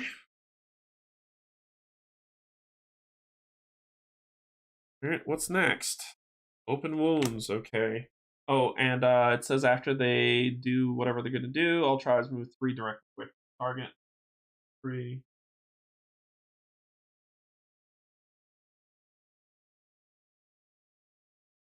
Okay. Alright, Miss Witch. Drop the whip and the nuke. Your range is 3 plus 2, 5. Whip first. Whip it good. You start off with this. 1, 2, 3. Sorry, 3, 4.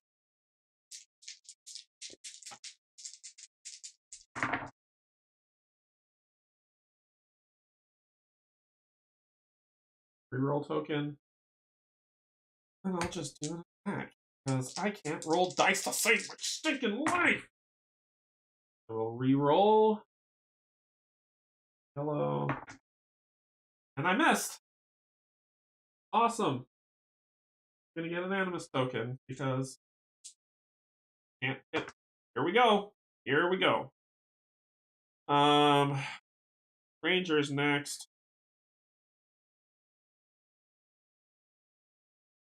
1, 2, 3, 4. She just needs to move 1, so 1. Here we frickin' go. Rylan Rake. Everything here. Send 2 Falcons to your target.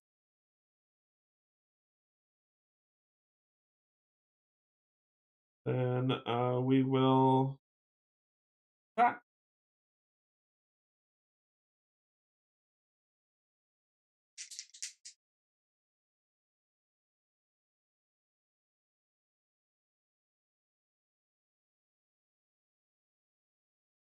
I'm either gonna hit her or I'm not. I need to spend 3.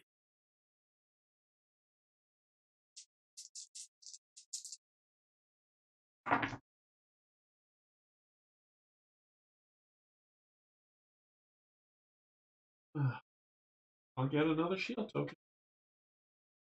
She did use that shield token. Not that. Cool. She's done. Again, a turn of nothing. This is driving me bananas. He is going to move.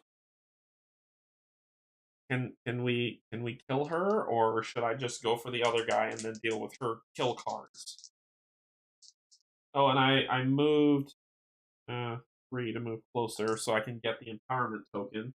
Spend the empowerment token to this. I got a reroll token. I'm going to lose this fight. I am going to lose this fight because of my dice. Crit. Blank. 6. So I hit for 1. Awesome. Thanks. Where is she? She's down to 1 health. Can't kill this lady. I can't kill her. He's left to go. Gonna move. 1, 2, 3 on her. Then he's just going to attack. I'm so frustrated, y'all. I hate when I lose because of dumb stuff. So he's gonna spend this to get 2 extras. So he's got these. All he's got. So here we go. And I lose because of dumb stuff. That's it. A wasted turn. Wasted turn. Reroll. Actually, no, I'm gonna get this token. Then I'm going to use it. Frickin' attack again.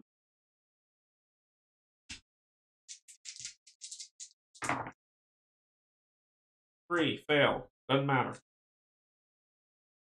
Miss. I'll get another one.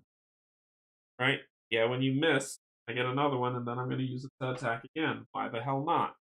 Keep the party going until I hit.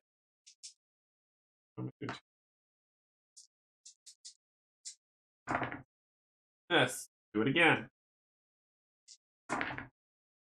Miss. And I constantly miss. I'm going to lose because I can't hit her. That's how I'm going to die. I get so frustrated with my dice rolls sometimes, it pisses me off. The stupid determination roll. Make sure I'm not cheating. Why is it not in this book?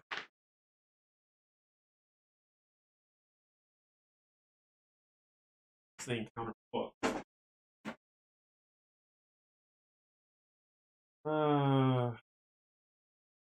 Nothing on determination roll in this stupid book.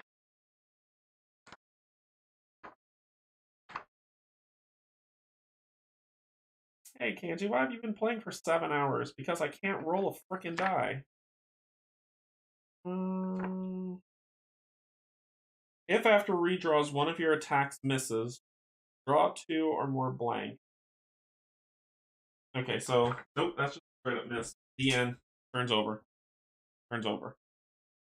What are you doing? Open wounds. Okay. And then you're gonna attack. You're gonna attack somebody. You're gonna move 4. 1, 2, 3, 4. And who are you gonna kill? Let's go for the win. So let's draw because it's her first. She's gonna attack the guy. No, you don't gain a token of choice. That's why I stopped. That's why I stopped and I didn't do it anymore. It said unless there's an FAQ that changes this, it says if after redraws one of your attack misses, which means draws 2 or more blanks, then you gain it. If you just miss the hit, you're screwed. Yep. So it just says draws 2 or more blanks.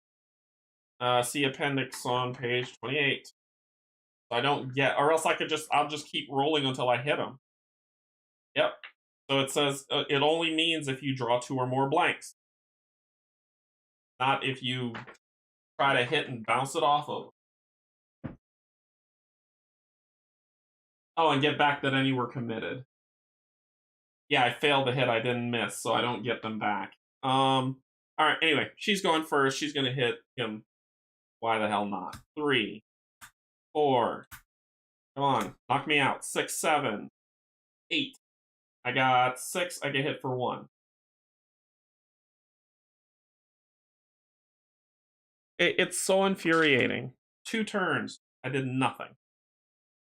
And then, who are you going to knock out here? The witch? Sure, why not?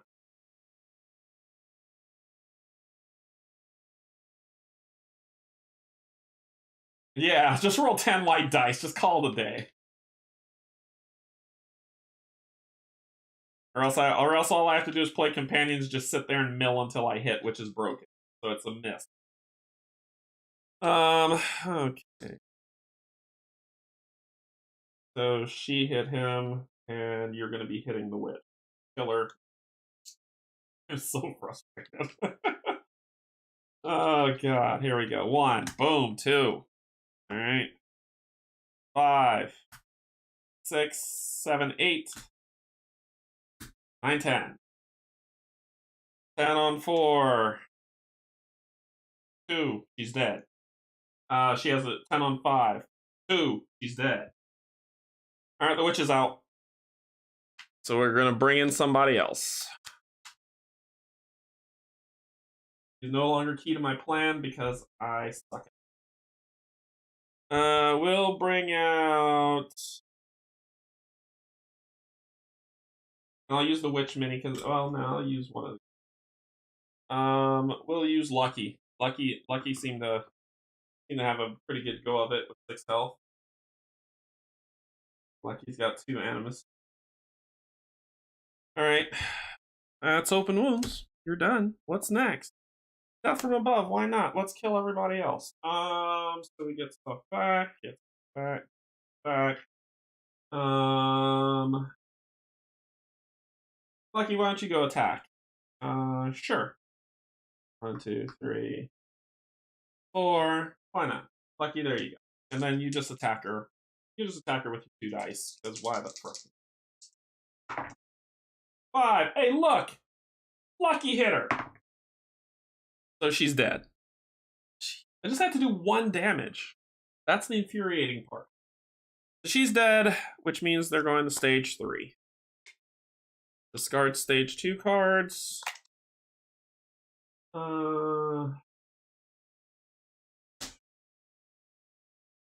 Stage 3 will flip.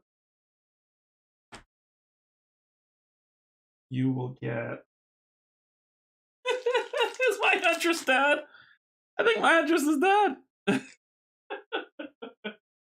I think my Huntress is about to die. Alright, so... This is called, shield token. That'd have been 5. The shield token didn't matter. The shield token wouldn't have mattered because that'll put it from 4 to 5, and they did 10 with 2 damage. So shield token wouldn't have mattered. This one's called Take You Down With Me. Target the Oathsworn with the least health. That would be her. Move 6 to her. Hey, look, you're right there. Target her, and then kill her, directly moving away from your target. Cool. So, you just need, I don't know, 6. And you kill her. Cool. Let's see if you got it. Oh, look, you're halfway there. And there it is. So let's burn the rest of these cards out. Cool, she's down. I'm gonna lose because I can't roll dice. Alright, who's coming in that's gonna be taking her place? The only other combat person I have is Dane. No, let's go with Gamel. Gamel's a black. Got some oomph in him. But Gamel. Oh, Gamel's at the edge. You should have been at the edge of the board. So here, 1, 2. So Gamel will be here at the edge of the board. He goes down, and then you're going to move 3 away, kill the person. So you'll do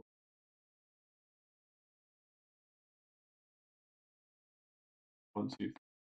All right. So what's next? Something pretty damn nasty. All right. So we get all ours. No, we don't.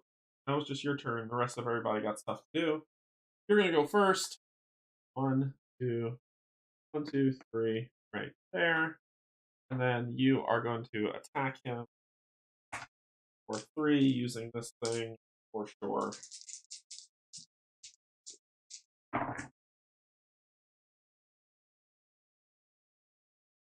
Hello. That is a miss. So I get this. I'm gonna use it to attack him again.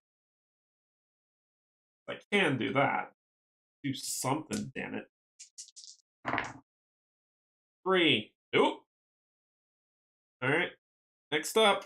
Why not you? Why not you? 1, 2, 3. And let's attack for 2. You will live forever, my friend. You will live forever. 2 and 1.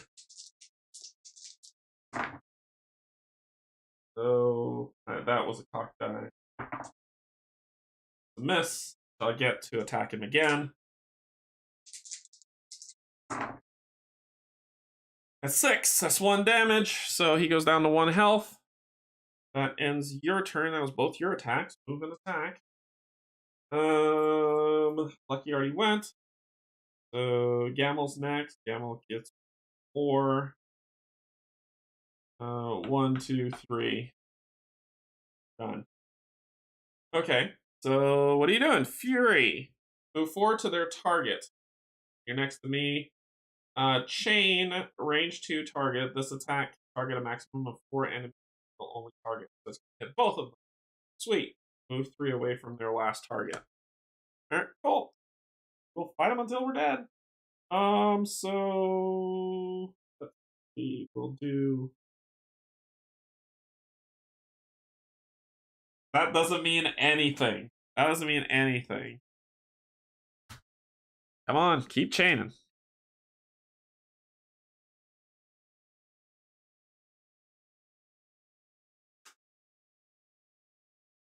Fight should have been over a long time ago.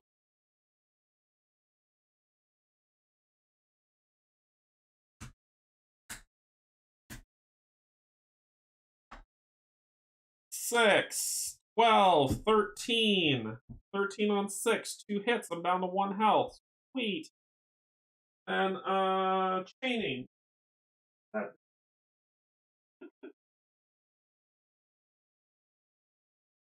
Chain attack, 29. Chain attack targets a number of characters, one after the other. You cannot attack the same character twice in a chain. The first target of the chain has to be in range. Blah, blah. When making a chain attack, you only draw once for damage. This damage is then applied to each target in the chain. Sweet. So, do you kill him? What did we have? 3, 6, 9, 10, 3. On 4. So, 13. 4, what's that? 3? 3 damage. Go down to 2 health. Well, sorry, 3 health because I'm going to use the shield. Cool, and then I would have used this ability, which gave him plus more 2, so actually we would defend against that, so it wouldn't be that much. Cool, there's your chain, and then you're going to move. It's my, like I said, we may win, we may not. I just get so tired of the dice rolling thing at the most inopportune time. Alright. So, what are we going to do? Well, we got to attack him, right? That's what we got to do. So we're going to attack him. We spend this thing, roll 3 dice. 6. Killed him. The end. Jesus. So, he's dead. He fell. Oh. Alright. We won. God. Let's get this thing open. So frustrating. Anyway. Lies broken at your feet. There is something different about killing men rather than beasts, even ones such as these. You gather together and tally the dead. Nearly a dozen refugees lost, but many more were saved today. Among them is a woman. Her beauty shows even beneath the dirt and grime of travel. Long blonde hair fans out on the floor around her, where you find her fainted next to the body of a Scar tribesman. Upon reviving her, you discover her name is Lady Ilana, ward of Lord Montford, who was killed helping her free Bastogne. Taking each of your hands in turn, she fixes you with her eyes and thanks you for saving her life. In return, she wishes to help you in any way she can.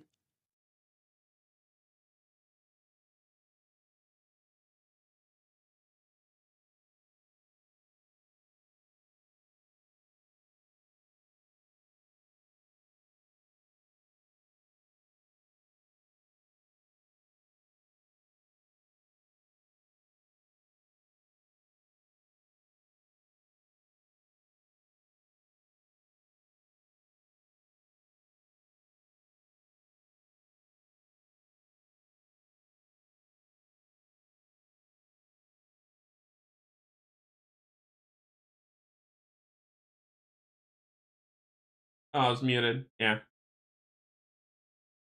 Sorry. I said this is. Oh, I need to get better. This is Lady Elena, who we just got. That's her. Back to the test of surviving, you methodically strip the Scar tribe of anything useful. Tally level loot and losses, and we'll deal with that in the aftermath because as soon as I finish this, I gotta go vote. So I will deal with tally level loot and loss, and we will see what happens there when I get back. But let's finish this out. You methodically strip the Scar tribe of anything useful.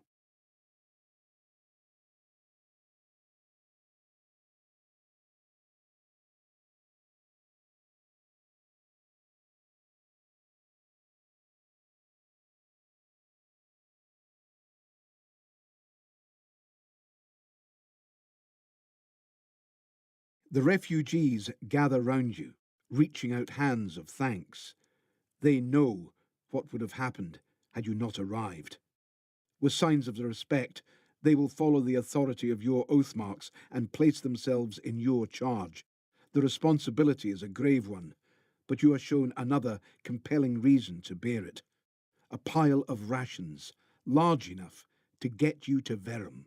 Oh, perfect. So did I miss one? What was this one? I got Atlanta. You assemble the now sizable company of refugees and order them onwards. The village was once Narnford, and that means the Wire Road is likely nearby. Okay. And then we tower level. You assemble the... And then, here it is. Gain any one location token for every 2 civilians left alive during the Star Tribe. This person in the back didn't run away. So I've got 2, 4, 6. So I gain some more time tokens. So I gain 3 more. 2, 4, 6. Gain any one location token for every 2 civilians left alive during the Scar Tribe fight.